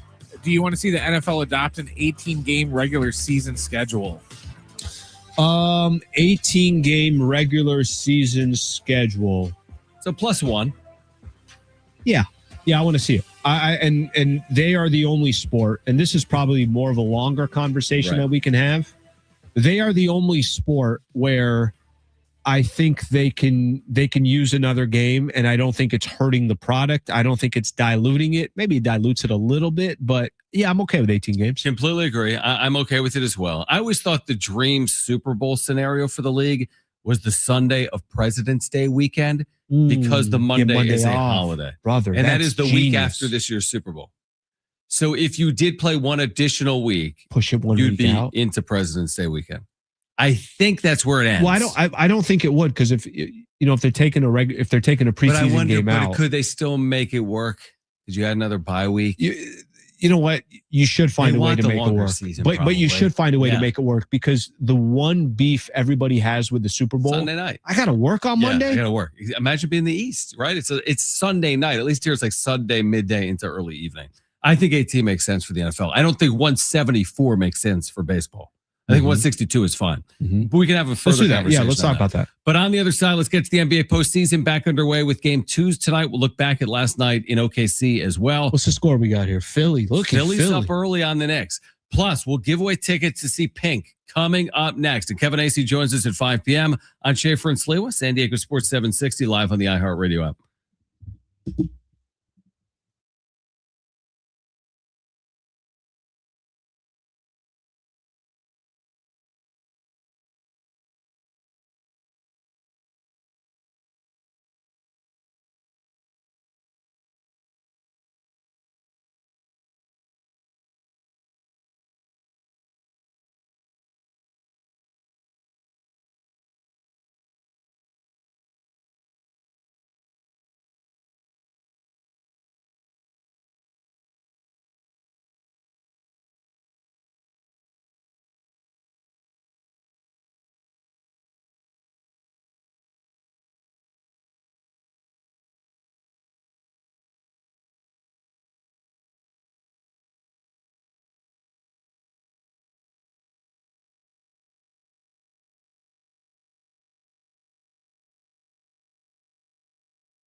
All right, we're giving away tickets to see Pink in the next 8 minutes. Plus, Kevin Acee, our Padres Insider, will join us at 5 p.m. So a lot to get to over the next hour or so of the show. Last night, Lakers' second-round series against the defending champs got underway. We touched on that briefly. Yeah. And I agree with your overall sentiment, which is like, I felt like the Lakers hung in there. Yeah, they didn't play bad. They didn't. Yeah, they weren't outclassed. But at the end of the day, it didn't also feel like there was a chance to really steal it. Did you even think mid-third, hey, we're walking into a scenario where like they may steal this thing? I didn't fully go there. I would have gotten there in mid-fourth. If it was 6.5 minutes to go, 4-point game, but 6.5 in the third, I wasn't going there yet. To be honest, even if it was like a 4-6 point game to start the fourth quarter, I still don't feel like they're going to win that game. Like they almost had to be up 4-6 late to where you're like, oh my gosh. Here's part of my takeaway from the game last night. And, it's interesting watching the Oklahoma City Thunder. Here are the defending champs. They don't have Jalen Williams. They've been phenomenal all year. They play a certain brand of basketball, and they just got all these young studs that are out there. The one thing that I would say is if Austin Reeves, who, if you're watching Lakers basketball, that dude is kind of under a magnifying scope right now. Like everybody is looking at Austin Reeves. Kind of. Not even what's wrong, but it's like they need to see he's going to be a free agent this summer. Lakers probably will do everything they can to keep him. That number is a little bit absurd, if I'm being honest with you, of what they would have to pay. What's the number? He's probably getting 35, 40 a year. Can you live off that in LA? Actually, in SoCal, I don't know. Yeah. I don't know if he actually can. So he's going to get big money. Does anything change though if this doesn't go well? Or is it everyone just I think that's kind of the question, because Reeves has had poor playoff performances before. And here's my favorite thing. Think about this. People will if you make an excuse for Austin Reeves, you're usually saying yeah, but last year they played Minnesota. Minnesota's got a lot of guys that are long. They're good defensive teams.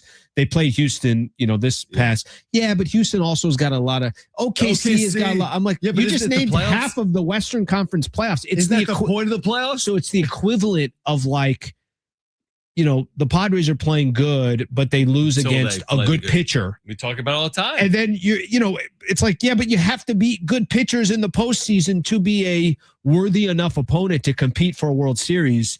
So he's got this narrative around him that by the time the series is all said and done, that's going to stick with him come summer. The Luka thing, because last night, if you didn't watch this game with the volume on, you would have thought Luka played 32 minutes, as in they showed him a lot. Yeah. A lot of shots. He's got the T-shirt. He's got the, scruffy face. We got a lot of He looks good. He looks good. Shape-wise compared to a year ago? I'm left thinking to myself, is it completely, if he was just healthy, if it never happened a month ago and he went down in Oklahoma City, they were 15-1 over a 16-game stretch, I think. 15-2 in March, but I think 15-1. What would we be saying if they handled Houston as they did, and they have Luka, and they're heading into the series? I can tell you. What would you be saying? I could still tell you that they're going to lose to OKC. Yeah, I think the Rockets were not probably not the best example. They're just too young. They had key guys that were out as well. Yeah. They weren't let's just say the smartest team out there. Right. They weren't. And part of that is inexperience. So I think the OKC front, everybody knows the season's going to end. Does every Laker fan, is everyone fully, nobody's holding out the hope, you don't have to be a Laker fan. You could be an analyst. You could be this. You could be that. ESPN picked I think they had 12 different reporters. It was 12-0 OKC, which if anybody picked Lakers, you'd kind of be like, why? Well, why are you doing that? Yeah. I think Dave McMeneman was the only one that picked 7 games, and not even be like, games, how they get into 7, yeah. Right? So, so nobody's picking that. But here's what you're watching. The whole league is watching. Everyone is chasing one team, and especially with Boston out, right? I know. You picked, it was earlier in the week, we were picking which Eastern Conference team, and you said the Knicks. 4. Yeah. But here's the thing. Here's the thing with the Knicks. It's if you can't get there with the team that you have and the path that you have, when the hell are you going to get there? Never. So I'm kind of with you with the Knicks, but everybody's trying to figure out OKC. The good thing, because not all these playoff matches in any sport are going to be good. The best matchup might be the Spurs and the Minnesota Timberwolves, which are back on tonight with some like true star power where both of the stars are there in Anthony Edwards and Wemby. But here's my question. Whoever wins that series, and let's just say it's OKC, can the OKC series against either Minnesota They could be and good. San Antonio They be could the be very best competitive. series of the postseason? Remember Yeah, last year, they can. OKC played 2 7-game series, right? They played a Denver, 7-game set 7, against Denver and then and Indiana in the final. So it's not like it was this cakewalk. Right. We've talked about this before. So far, maybe it feels like, well, we saw them win before, and maybe they're more dominant than they were. But do we really know that based on playing the Phoenix Suns and the LA Lakers? Here's the problem. The problem is, I do think OKC is beatable. The problem with let's use the Lakers as an example. Brother, you can't come to this battle and this fight. One dude's got a real weapon and you have a pocket knife. That's kind of Lakers. Like, they don't have enough bullets to compete talent-wise. They don't have the talent. Yeah.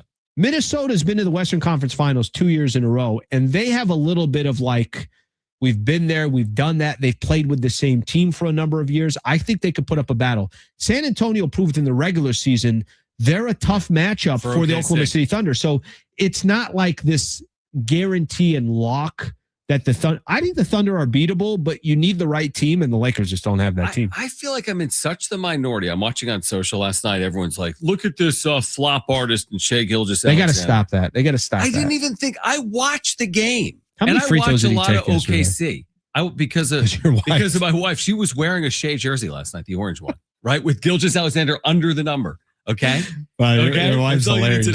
That's all you need to know. That's so good. But I'm watching this game. I don't define that game like, oh yeah, they won because Shai's flopping and they're getting every call. That was not what played out last night. Was it? Let me say this. I want to see how many free throws he took. How many free throws did Shai take? 6, 8. Shai took. How many free throws do you think he took? 6. 3 free throws. Yeah, I was gonna say. Now, I think that was more of an NBA thing where they weren't given calling. free passes. Yeah.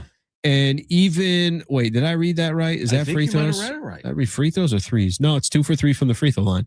Austin Reeves, by the way, who's another guy that, usually gets to the free throw line, only took 2 free throws. Yeah. Why do people need to stop They gotta stop with bitching and complaining about Shai when he's not calling the foul? So there's a very simple way that the NBA can get rid of the flopping. Yeah, stop. Don't call it. And by the way, I didn't think they called much last night. They did, which I think is it's a better product when you're saying, I need you to earn that foul. I'm not going to hand it to you. Yeah, Shai's an interesting conversation because for whatever reason, and I get it, when you get to the top, people want to push you off of it. Bro, Luka draws fouls all day. I know, but it's like, but people don't want to say Shai is this like worthy great player. Yeah, I don't need to say the greatest of all time. And he's not. But they don't want to call him like a great modern player. And we can wait on it. Maybe they lose in the Western Conference Finals. But what if they win the NBA? I was just going to say, again? let me tell you this.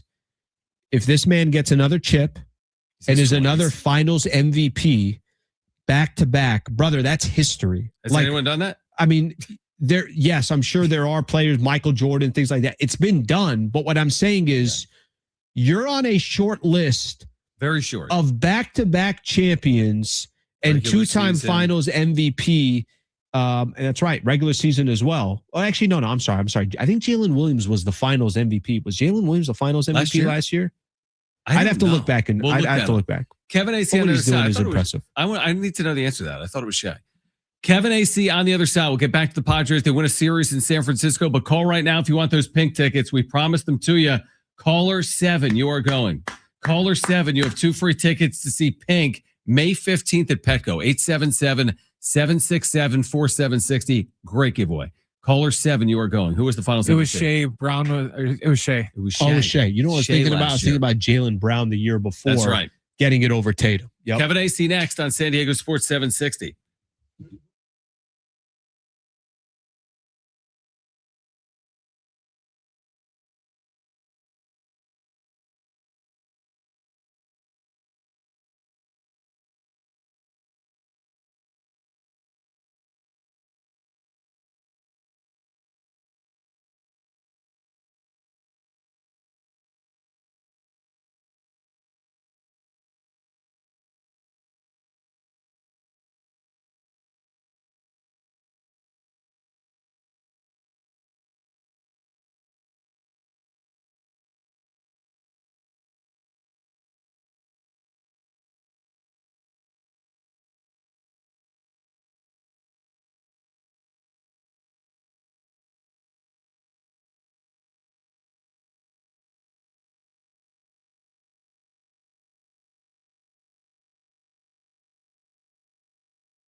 This report is sponsored by Napa Auto Parts.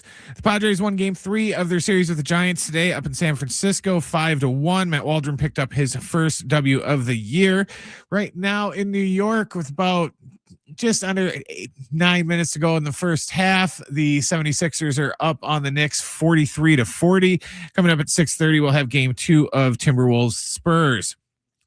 Safety starts underneath. That's why shop owners trust Napa for undercar solutions that stop issues, go further with complete repairs, and grow their business. From brake rotors to struts, Napa has what you need to keep undercar under control.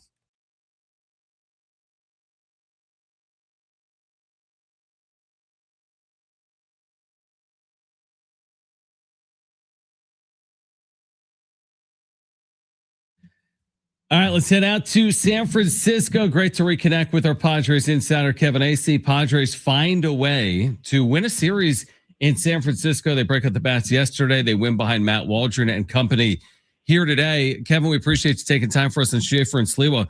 We were saying earlier, maybe outside of the Ty France sequence where he got basically sent to the plate with an 0-1 count, but it feels like Craig Stamon is pulling the right strings. Like yesterday, he shuffles the lineup. It works out with the 14 hits. Today, the opener, that works conceptually for the Padres and for Matt Waldron.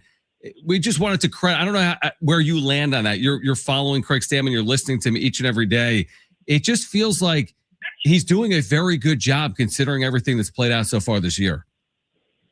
Yeah, and I think that overall he is. Obviously, he's not perfect. And obviously, could have potentially, we could be talking right now about, he really screwed Ty France going up there, even though Ty France said he's like, 0-1, no big deal. And by the way, that, afterward, there's a timeout and he gets a little more time and he thought it was good for him. But Craig Stamon got a little lucky there.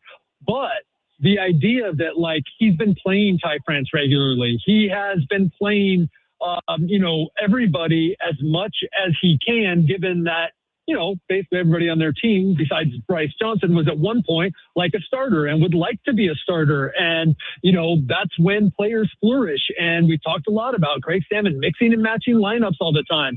And you just can't, I think you have to believe that that's a part of the reason that Ty France's, go-ahead hit was the third by a player off the bench this year late in a game. The third go-ahead and eventual winning runs in a game late. And then they've had big moments from guys that, fortunately for them, right? Because the guys you're expecting to hit aren't. But they've had big moments from all around the roster. I think that goes right to Craig Stamon and the Padres' philosophy. Kevin, I know early in the season is probably one of the first times you and I chatted, and we're talking about Xander. And I was mentioning to you, I'm like, why aren't people more angry about Xander? And you had mentioned something to me like, look, this has been going on now for a couple of years, and maybe they're just, you reach a point where you lose hope, might be the right way to put it. Leading the Padres now with 7 home runs. I think he's up to 22 RBIs. John, what do we say? 275 batting is somewhere around the, 270, 265, whatever it is. What have you made of his season so far? And, how much can you depend on Xander to have a productive season this year? Just what's your thoughts on his start? Well, I hope for his sake and for the Padres' sake, he just hasn't flipped his second halves than his first halves. Right. I think what I was talking about earlier, and I would say it's still, I would say it. Maybe you adjust your expectations on Xander Bogaerts, and you don't think he's Boston Xander because, look, if you don't think about the $25 million, which, hey, you know what? He making $25 million brings with it more scrutiny. So, look, this is who he was forever in Boston. Will he be this for the whole season? I don't know. He came out of spring feeling really good. He started well in 2023, the same as he started here almost, except this is better. This is more legitimate. This is better contact. And he just has that kind of swing. He makes contact. So he gets those infield hits. That helps the average. I can't tell you where the power is coming from, except for he had a lot of doubles in Boston and, he's not playing at Fenway anymore. I think, look, it sure is fortunate for the Padres because, it's what they're paying him for. And the other guys they're paying are not coming through right now. Kevin Acee is our Padres insider. Yeah, I mean, again, the conversation would be completely different if they're losing series, or if they were 14-22 as opposed to 22-14, but they're not. I wanted to ask you about Jackson Merrill, who's been kind of slotted into this leadoff spot here recently. Do you think that's where he settles in? He's had a relatively good 4 or 5 games. Do you think they're content to kind of leave him in that leadoff spot moving forward? Yeah, I think it's more fluid than they thought it was. I think we're back to almost where it was at the start of the season, where we were seeing different guys. And I think they thought they had found basically their guy. And maybe Ramon Laureano is going to be in there tomorrow. They face a lefty, I'm pretty sure. So maybe Laureano will be in there. But yes, Jackson is probably the guy against righties for now. Craig made a point of saying that that's going to be a fluid situation. And so, but yeah, Jackson has, I haven't checked the final numbers. I bet through the first at bat today, it's been 6 games now where Jackson Merrill has just been a different hitter. His swing decisions have been like he's a different person almost. Mm-hmm. And I think the first of those 6 games he went 0 for 4 or something like that. And then since then he's got, I believe, multiple hits in 4 of the 5 games and a hit in every game. And it's just, you don't always get hits, but you can always make sure that you're giving yourself the best chance. And gosh, Jackson just wasn't for so much of the first month, and now he is. Kevin Acee joining us here, Schaefer and Sliwa Show, of course, our Padres insider. What do you think what made Matt Waldron's afternoon such a success? I mean, we've watched Matt Waldron, and we've said some positive things about him. He's had a couple of outings where he stuck it out in Colorado and just said, go ahead and leave me in. I mean, he's kind of took one for the team in a sense, but they are desperate for quality starts, and they got one from from Waldron. Granted, he didn't obviously start the game, but what did you see that you think, or something that Stamon said that equaled this success? Well, the first thing, he didn't have to face the top of the order a third time, and there's the idea behind the opener, right? Okay. Well, we don't know what would have happened. I mean, because he pitched awful well today. It was his best game. I mean, it wasn't going to take much, but that was his best game. Knuckleball was moving, and his command was there, and the command has to be there when you're Matt Waldron. But he worked quicker, and Matt Waldron is an overthinker. And at the suggestion of Michael King for the second time in a couple of years, and this time Matt took it. He likes to take his time out there, but he felt like that worked for him today. It was noticeable to some extent. And, maybe that's it, because I mean, Matt can be his own worst enemy out there. I'm not saying it's fixed. I don't know. You know what I mean? Like, it's like when it's like the opposite of when a guy says he was tipping pitches. And I guess we'll have to wait till the next start, won't we? Like, this worked for Matt today. And maybe that is why, man, he attacked guys and he was in the zone, and, I don't know, the feel of the knuckleball was there, and maybe that was why. Or maybe Matt, who's been a pretty good pitcher at times before, just had a good day, and we'll have a string of good days. I think it's fascinating. You didn't ask me this, but it's like these guys, Matt Waldron, Walker Buehler, they are pitching just well enough for you to go, what are they going to do when Giolito comes? How are they going to handle this?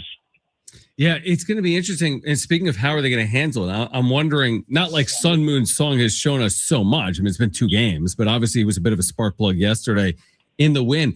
Do you have a feel for the plan on Cronenworth? Because with concussions, you don't know, right? It's the shorter stint in theory where you could be just 6 or 7 days, but it could be longer because he's been dealing with concussion-like symptoms. So what do you think they slow play it a little bit to allow Jake to get fully healthy and to see if they have something with Sun Moon Song?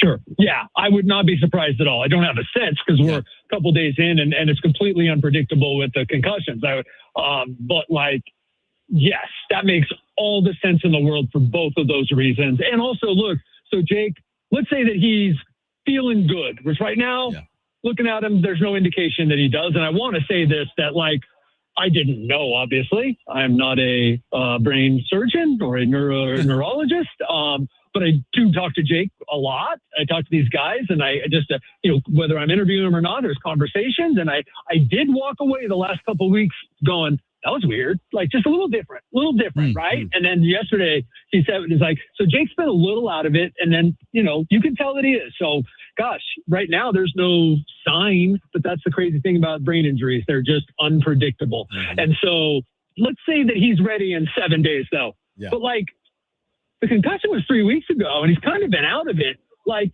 maybe he just goes and gets a couple of bats, or he gets some at bats somewhere too, just to extend it out. And then if it's 2 or 3 weeks, well, then you're definitely talking about him going and getting some at bats for at least 3-4 days. So yeah, they're going to want to get a look at Sungwon Song, and then he allows them to do a lot of things like they did today. He starts at second. Now today he's at short. I thought he looked pretty good on a couple plays. So if he can have some quality at bats, then that'd be a real good thing for them. Kevin Acee joining us here on the Schaefer and Sliwa Show. Kevin, we were talking a little bit earlier about this. I mean, what do you need to see, I guess, want to call it over the next 30 days where you say to yourself, hey, you know what? No, this is who the Padres are. And yes, they're definitely one of the better teams in the NL. How much is it facing, I got to see them against the Dodgers. I got to see them against Atlanta. I got to see them. They'll have obviously a 4-game set against St. Louis. Like, is it matchups? Is it other NL teams, or is it more just paying attention to what they're doing? I know that they would say paying attention to what they're doing, but there is some matchups in there. Like, look, they've faced some bad teams, but I got to tell you, those bad teams are better than they've been. And I haven't checked Pittsburgh's record recently, but, 19 they and were 17. playing better. There you go. I mean, whatever. Yes, they got a much tougher, it appears, a much tougher schedule upcoming. And so I like the timing of your question as well, that, a month from now, not only will we be a third of the way through the season, right? We will have seen them against some of the teams that you expect that they would have to get past and get where they want to go. So what do I need to see? Yeah, look, I don't care how they do it. If their offense is still struggling, but they've improved to like 16 games over by then, like, I don't know, maybe I'll be a believer by then. Like winning, I'm starting, in spite of myself, I'm starting to believe in them. Like, it's just wild. You see how locked in they are in the big moments.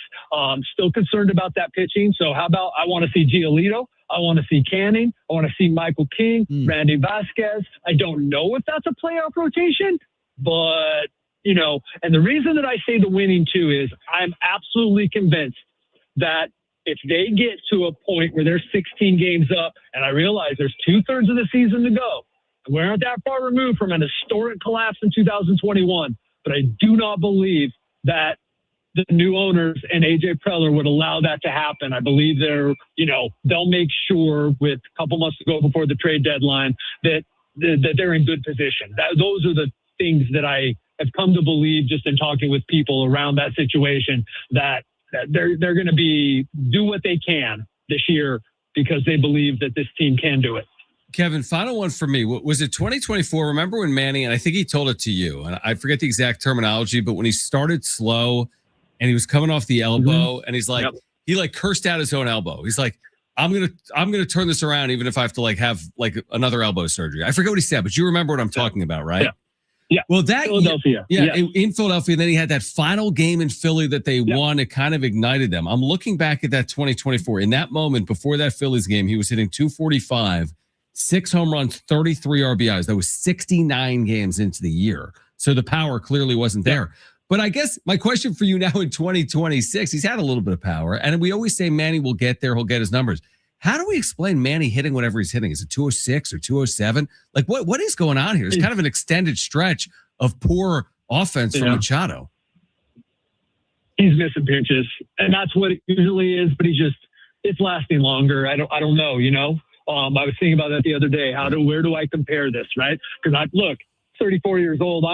Or maybe he's just 33 and he'll be 34 in July. Can't remember. Right. That's right. I'm on age watch. I did not say that's what it was, but I'm on age watch. I don't think that's what it is. I don't. He has looked too with it at the plate for portions of this season, even if the results weren't there. But yeah, it's completely uninspiring at this point, and I don't know. I do not know. Whereas I will still defend, even though now he's killing Gophers. I will still defend that Tatis is 5 slightly different hit balls away from us even talking about him at this point, because he has 5 bombs. Because it's impossible to have the amount of barrels, the amount of hard hits, the amount of 105, 110 plus hits, and not have a home run, except that he's proved it's possible. So I will defend Tatis at this point more than I can sit there and go, gosh, I think Manny's close.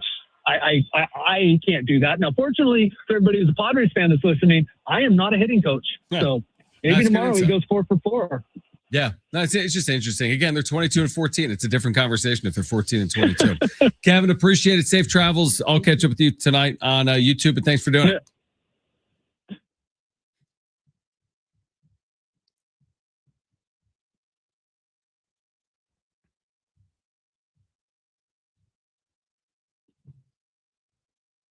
I got to fact check you here real quick. What is it? You were way off. What'd you say Manny's average was? 206, 207? You said 206 in the beginning. What is it? 207. I was wrong. Just the disrespect. I'll issue a retraction. The disrespect. That's what I'm going to do. We're going to get some ice cold water, and we're going to come back, and we're going to talk about the possibility of the NFL expanding the regular season schedule. Ice cold water. Schaefer Stay and with Sliwa, us. San Diego Sports 760. We're live on the iHeartRadio app.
All right, Schaefer and Sliwa.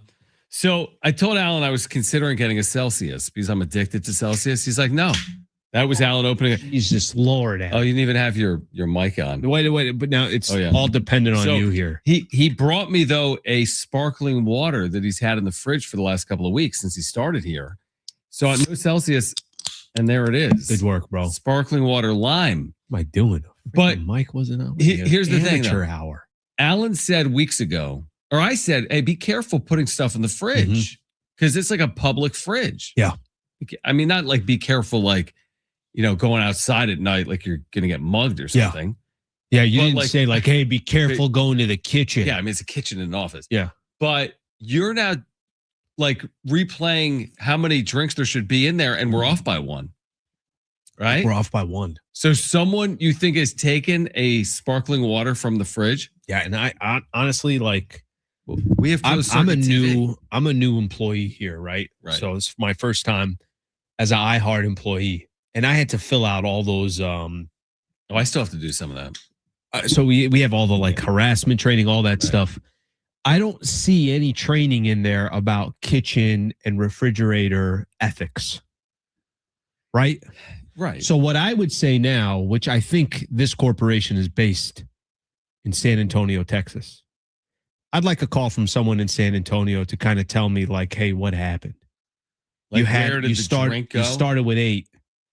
And you feel you've only had 5 total, we think. 5 total. So you should have 3. There's 2 left. But there's only 2 left. Now, I kid you not, there's closed circuit in there. Right. What I'd like to do, we'll need the blessing of San Antonio and our market manager. I want someone to go back and watch the last 300 hours of film. I want to go back, watch it. Yeah, because it's going to be about a couple weeks of film. Right. So 24 hours a day, 10 days is 240 hours.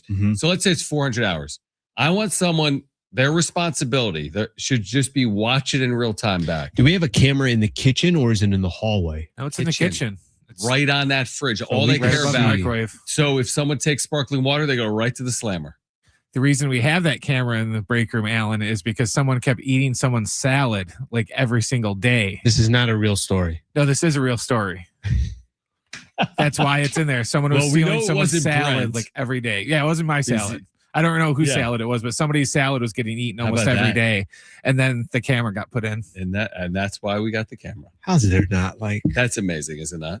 That is an episode from The Office. Is that not crazy? How like The Office right now, if they can go back, they're probably would like take stories of what would happen in offices and say, that's an episode. When we say closed that's circuit, a Curb Your Enthusiasm. Like that's a Seinfeld. When we say there's closed circuit television in the kitchen, does that imply someone is watching it in real time? Like, is someone's job here to watch the CCTV? Or like, do they ever go back and like no, I don't think play they it do. back? No. There's no reason to go. Like it's like right, they would I'll play use it as back an if example. I was murdered in the kitchen. That would be a good example, John. I don't know if you need that as the example like, here. How is he dead on the floor with blood everywhere? What happened in this kitchen? He choked on the Cheez-It. No, but like if there was blood and like knives. Yeah, listen, there's other ways to explain the point that you're trying to get to. Probably. And I would tell you, it's like Walmart is not going back and looking at all the footage until somebody says, hey, somebody took a 72-inch TV and they walked right out in front of us. Do you think we got to go back to the footage? Great point. If someone took a 6-pack of men's socks, yeah, like Hanes $13.99, sure, roughly at Walmart. The low socks ankle, or the ones I'm wearing right now, or the ones up to your calf. No, low. Okay, low. Do you think they're like closing the doors and like nobody buys another thing until we get to the bottom of this, or they just move on? Is it just not a part of the business? Bro, there was a point here, not trying to get political here, so I don't need people to jump in on the politics side, but there was a how many different you'd get all your feeds for a while there was like somebody walking into CVS taking this and walking out, and there was like a safety thing where they would tell their employees just leave it alone. Is that what happened with your sparkling water? Where one of them walked, we were going to do something as an organization, but like just for the safety of everyone. No, we are actually opposite. We are the ones that I'm going to go around to Channel 933. I'm going to go to Rock. I'm going to go to all these, and I'm going to confront everyone and say, I had 8 of these. And now we're missing one. One's missing. I should have 3 in the fridge. There's 2. Do you know anything about it? I'm going to look them into their eyes, and I'm going to see if we can get to the bottom of it. How about this? I've been here 9 years. Yeah. I've never once sent a staff email. I don't even think you can. I would like you in week 6 to send the company email over the water. That's what I'd like to say. Let's hear from Mike Florio, Pro Football Talk. What would on the the other subject side. be? Good question. Sparkly water. On the other side, Mike Florio on the possibility, the inevitability of the NFL potentially expanding from 17 to 18 games in the regular season, plus reacting to the Padres series win over the Giants here on Schaefer and Slee with San Diego Sports 760 live on the iHeartRadio app.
This report is sponsored by Unbound.org.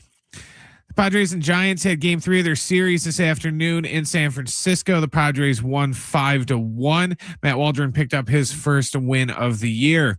Right now in New York, we are at the half between the 76ers and Knicks. And right now at halftime, it is the Philadelphia up 62-61 over the Knicks. And coming up in about an hour from now, we'll have game 2 of Timberwolves Spurs live from San Antonio. Minnesota leads that series 1-0.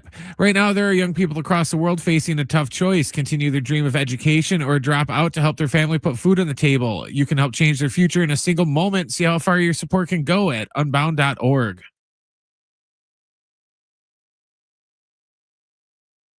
All right, Schaefer and Sliwa, San Diego Sports 760.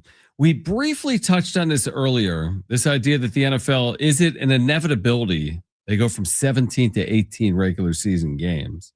And then what does it mean for other leagues? But let's hear from Mike Florio, Pro Football Talk, because he had some thoughts on this earlier today, where the NFL currently stands. We'll hear from Mike Florio and then react. The commissioner has said fairly recently that it's not inevitable that the NFL will expand the season from 17 regular season games to 18. It is inevitable. At a minimum, it's inevitable that they are going to try, and that they have the power over the NFL Players Association when push comes to shove, when the players are locked out. If they're locked out over the desire to have 18 games, eventually the players are going to cry uncle and agree to 18 games. The real question is, when will it happen? It can happen as soon as 2027. We don't have a date for the Super Bowl to be played in Atlanta in February of 2028 because they're still holding out hope for the possibility there will be more weeks in the regular season that would push the Super Bowl back. It could happen in 28. It could happen in 29. It could happen in 2020. I think at the latest, when the CBA expires in March of 2031, if the players don't agree to 18 games before then, they're going to get locked out until they agree to 18 games. And as we learned in 2011, they eventually will agree to whatever the league wants, because eventually the players won't want to miss playing the game of football. We agree, right? I mean, you think ultimately it ends up at 18. It's an even number. When they went to 17, that was always everyone was like, it's going to 18. Exactly. It was like step 1 of getting it to 18. Exactly. Now, we said earlier, we were both cool with the idea of going to 18. Of all the leagues, I mean, it's at a premium. They're playing once a week, right? For the better part of less than half a year. So, okay, the NFL can go to 18. I think by and large, 99% of Americans are on board. Would you do anything with these other leagues when it comes to a regular season schedule? Major League Baseball has been at 162 since they expanded from 154 in the 1960s. NBA's been playing 82 for forever, and hockey's at 82 or 84 right now. Like, what would you do with these other leagues? Well, let's take money out of the mix.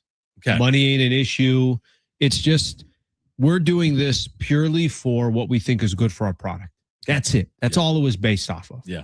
And by the way, I think if you ask that same question to the NFL, and again, let's forget revenue and it's attached to, well, CBS wants this game and all that. Let's put all that to the side. 16 probably the right number. Right. Like we just enjoy the product and we love it, but maybe you just don't need the 4 preseason games. Maybe 3 is the right number for preseason, and then 16 games. Again, just take everything out. But I'll do 18 because I'm a fan of the NFL. Sure. You're a fan of the NFL. I know the way we watch it.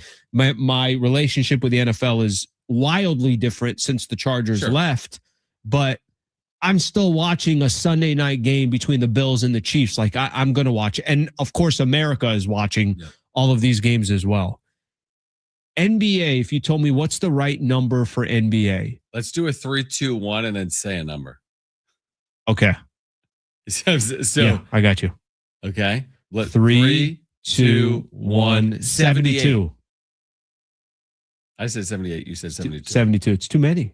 72, is too many. 72 is the year, I think, COVID. They had 72. 72. So I don't think you need, like, 78. Again, I think 72. By the way, you could even sell me on 70. You can probably sell me on 68. I don't need, I'm in that 68 to 72 number. Are you a records guy? career points, career blocks, because all the career numbers change when you go from 82 to 72. But can't a lot of that stuff also, isn't it not apples to apples anymore? It's not. You added a 3-pointer at one point. Like, does anyone know like who's third all time in blocks? Do you know why we do know a lot of these records if we know any of them? Yeah. It's because LeBron has broken He's every at the top record. of all of them. Thank you. That's right.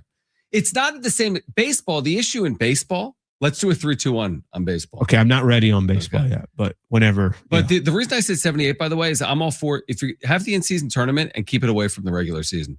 I'd have my regular season, play my 4 or 6 game in-season tournament, but take it away from regular season. Because I don't. What do you mean? Take it away from regular season? When the Bucks doesn't play count. The Magic, why is it like I want to see like a tournament. I'd like to see pool play away from the regular season. I'd like to see the Sixers play the Lakers and then the Warriors and then the Trailblazers. That's my pod. And then they could play a little 8-team tournament. I think the only reason why the playing tournament works is because these games will also count towards your regular season, as in like we're getting to that 82 number. Right. Well, that's why I would take off from 82 to play my in-season. But what if you went to 72 and took off and played 4? That 72 plus 4 is still less than 82, but you're probably onto something. So I'm in that range. 70, That's the range 72. I'm in. Okay. All right, baseball. All right, wait. Are you going up on 162? That's definitely not what I'm doing. All right. You got to be ready. I think I got a number. You got to be ready. All right, I'm ready. All right. Yeah. 3, 2, 1. 154. I want all the games. 140. 140? Brother. Jeez, it's already like the playoffs. Baseball is that's it's a lot. What are we taking out? That's like basically taking out 2 games a month. It's taking out more. That's probably taking out 3 games a month. Okay, so baseball went from 154 to 162 in 61. How fascinating is this? The AL went to 162 in 61. The NL did it in 1962. One of the leagues played 8 games more than the other one year. I've just talked myself up to. I want to remove 2 games a month. So you're in 140, 144, 148. Okay, 6 months. 6 months. That's 12 games. 12 games. So 150. I'm 150. And I think 154. I think I'm around 150. For 100 years, they played 154. Mm-hmm. And then for the last 60 years, they've played 162. My only issue with cutting too much out of the baseball schedule, tell me if this matters more to you in baseball. Single season records matter in baseball history. Now, unfortunately, the steroid era kind of changed that. Mm-hmm. That's on baseball. But you can't, it's hard to convince baseball fans that records don't matter when it comes to stats. I agree, but it's now like you got a ghost runner at second and 10th. Like I don't disagree that records matter, but man, it's just impossible. Eras change, times change, the way they play the game. I mean, you got pitchers now that are getting pulled 5 innings in when pitchers back in our day, there's pride in going 8 or 9 innings, right? Like it's just different. It's just not the same. Yeah, I would agree because it's like, well, I want to see someone hit 500 home runs or 3. Like I think Manny is a good example. He's one of the last modern examples of someone that's going to reach 500 and 3,000, 500 homers. He's very, he's in line to do it. It's not a guarantee, but he can absolutely do that. But if he was, he's on pace to do it. He's on pace. That's the right word. But if seasons of Manny's career were 150 and not 162, he probably wouldn't. Sure. Because over 19 years, that's hundreds of games. So that's I think things like 500 hold weight with baseball fans or 3,000 hits. How many times have I seen Tony Gwynn with his 3,000th hit in Montreal? Sure. So it's just, I don't know. That's just where my mind wanders. The only thing I'll say, and I think baseball's done a great job of doing this. Baseball has adapted. They've done a really good job of saying, you know what, they were by far the slowest, and you thought, well, this can't happen, this can't happen. Baseball has adapted, and I think just for the sake of the times are not the same 30 years ago, 40 years ago. I think you got to adapt, and I'm with you. Like there are records that should mean something, but it's not apples to apples anymore. Why'd they even pick 82 in the NBA? I would just revenue play. It's so like random. It's a lot of games. Yeah, because it's not even equal, right? Because you play the Eastern Conference, you play them each twice, one home, one away. But then you got some teams you face 3 times, other times in the division you're facing 4 times. So it's a little open. Anyway, what do you guys think? 70470, start it with the word team. 70470, start it with the word team. Plus, the Padres win a series in San Francisco. They're heading home to take on the Cardinals. Reaction to today's win behind Matt Waldron. And again, clutch performances once again from Xander Bogaerts and Ty France. That's next on Schaefer and Sliwa. San Diego Sports 760. We're live on the iHeartRadio app.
All right, San Diego Sports 760, a final time today. This is it, guys.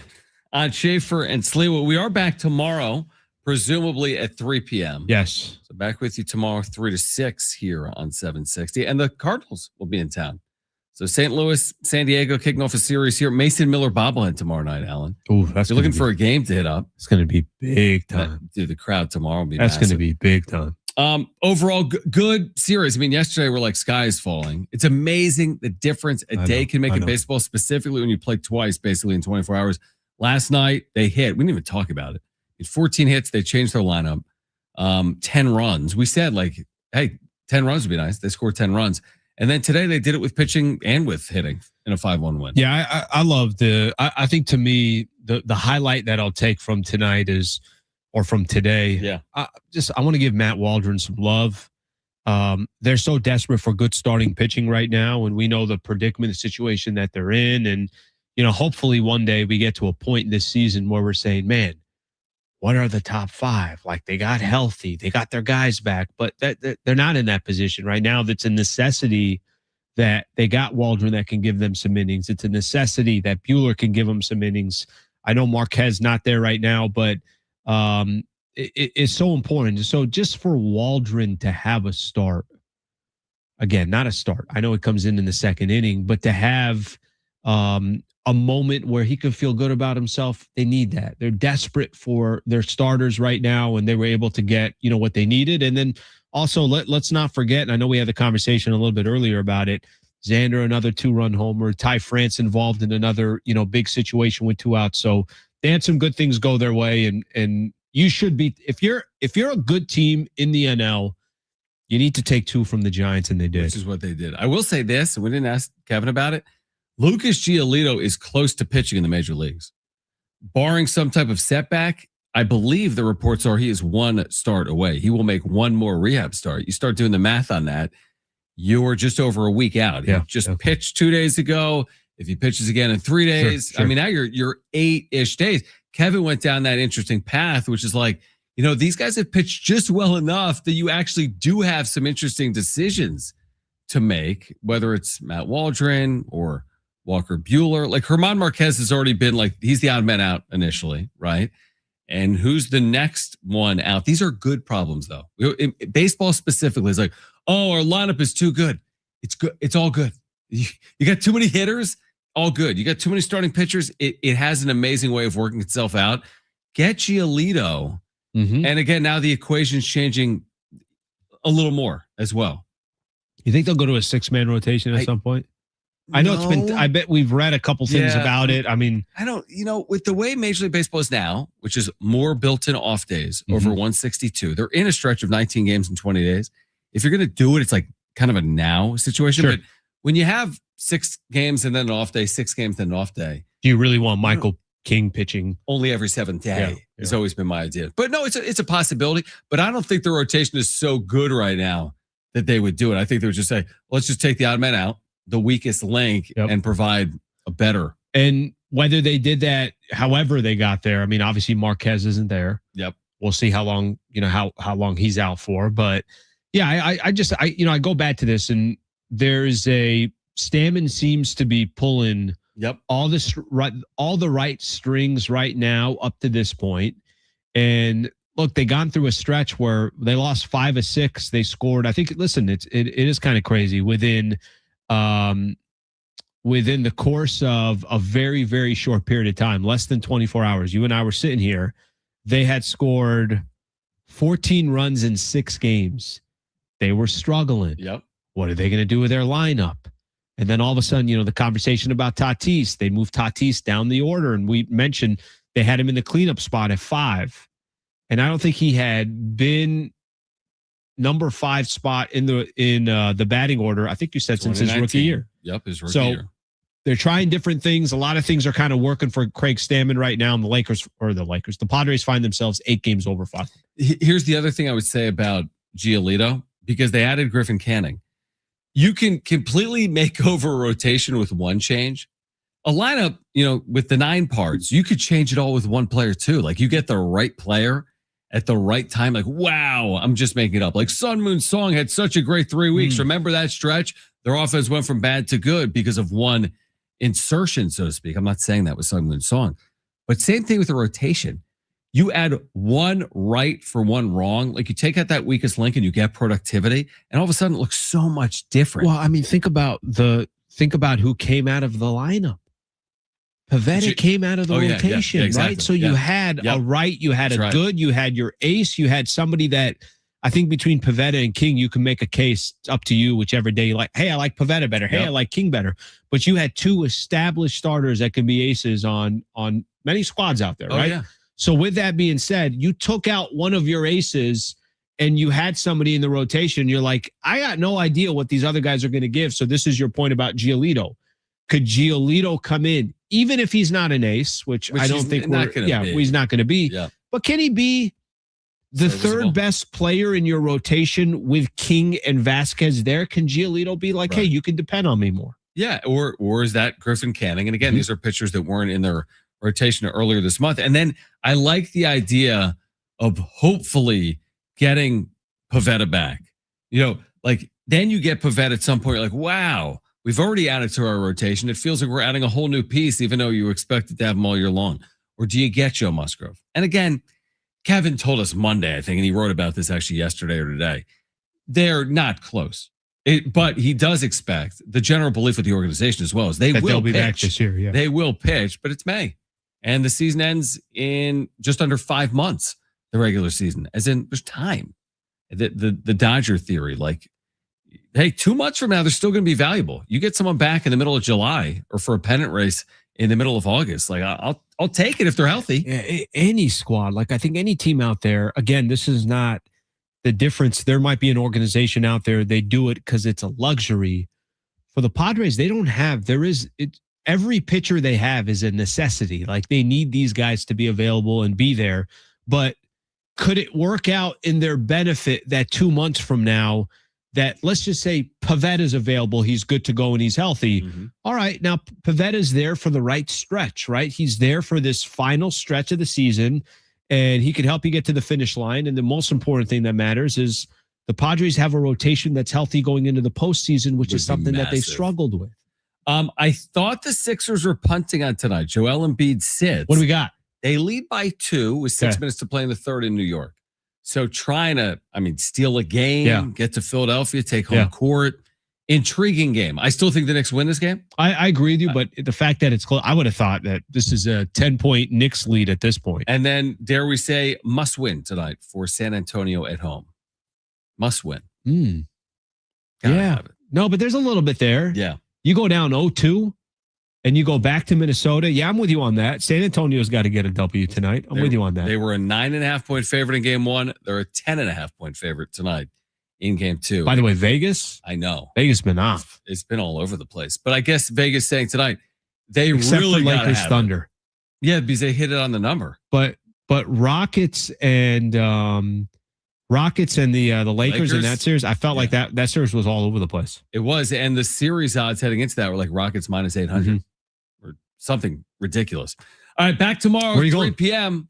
Where am I going tonight? I thought we're going till 7. No, I got to leave. Leave. We're going to go to 6 tonight. I'm going to go till 7. I'm going to call you as a guest at 6:05. You want me on the show? Yeah. I'm busy. Back tomorrow, 3 p.m. If you missed anything, sportssd.com or the iHeartRadio app will get you ready for the Cardinals in town tomorrow night. For Brent and Alan, I'm John. This is Schaefer and Sliwa, San Diego Sports 760, live on the iHeartRadio app. Peace.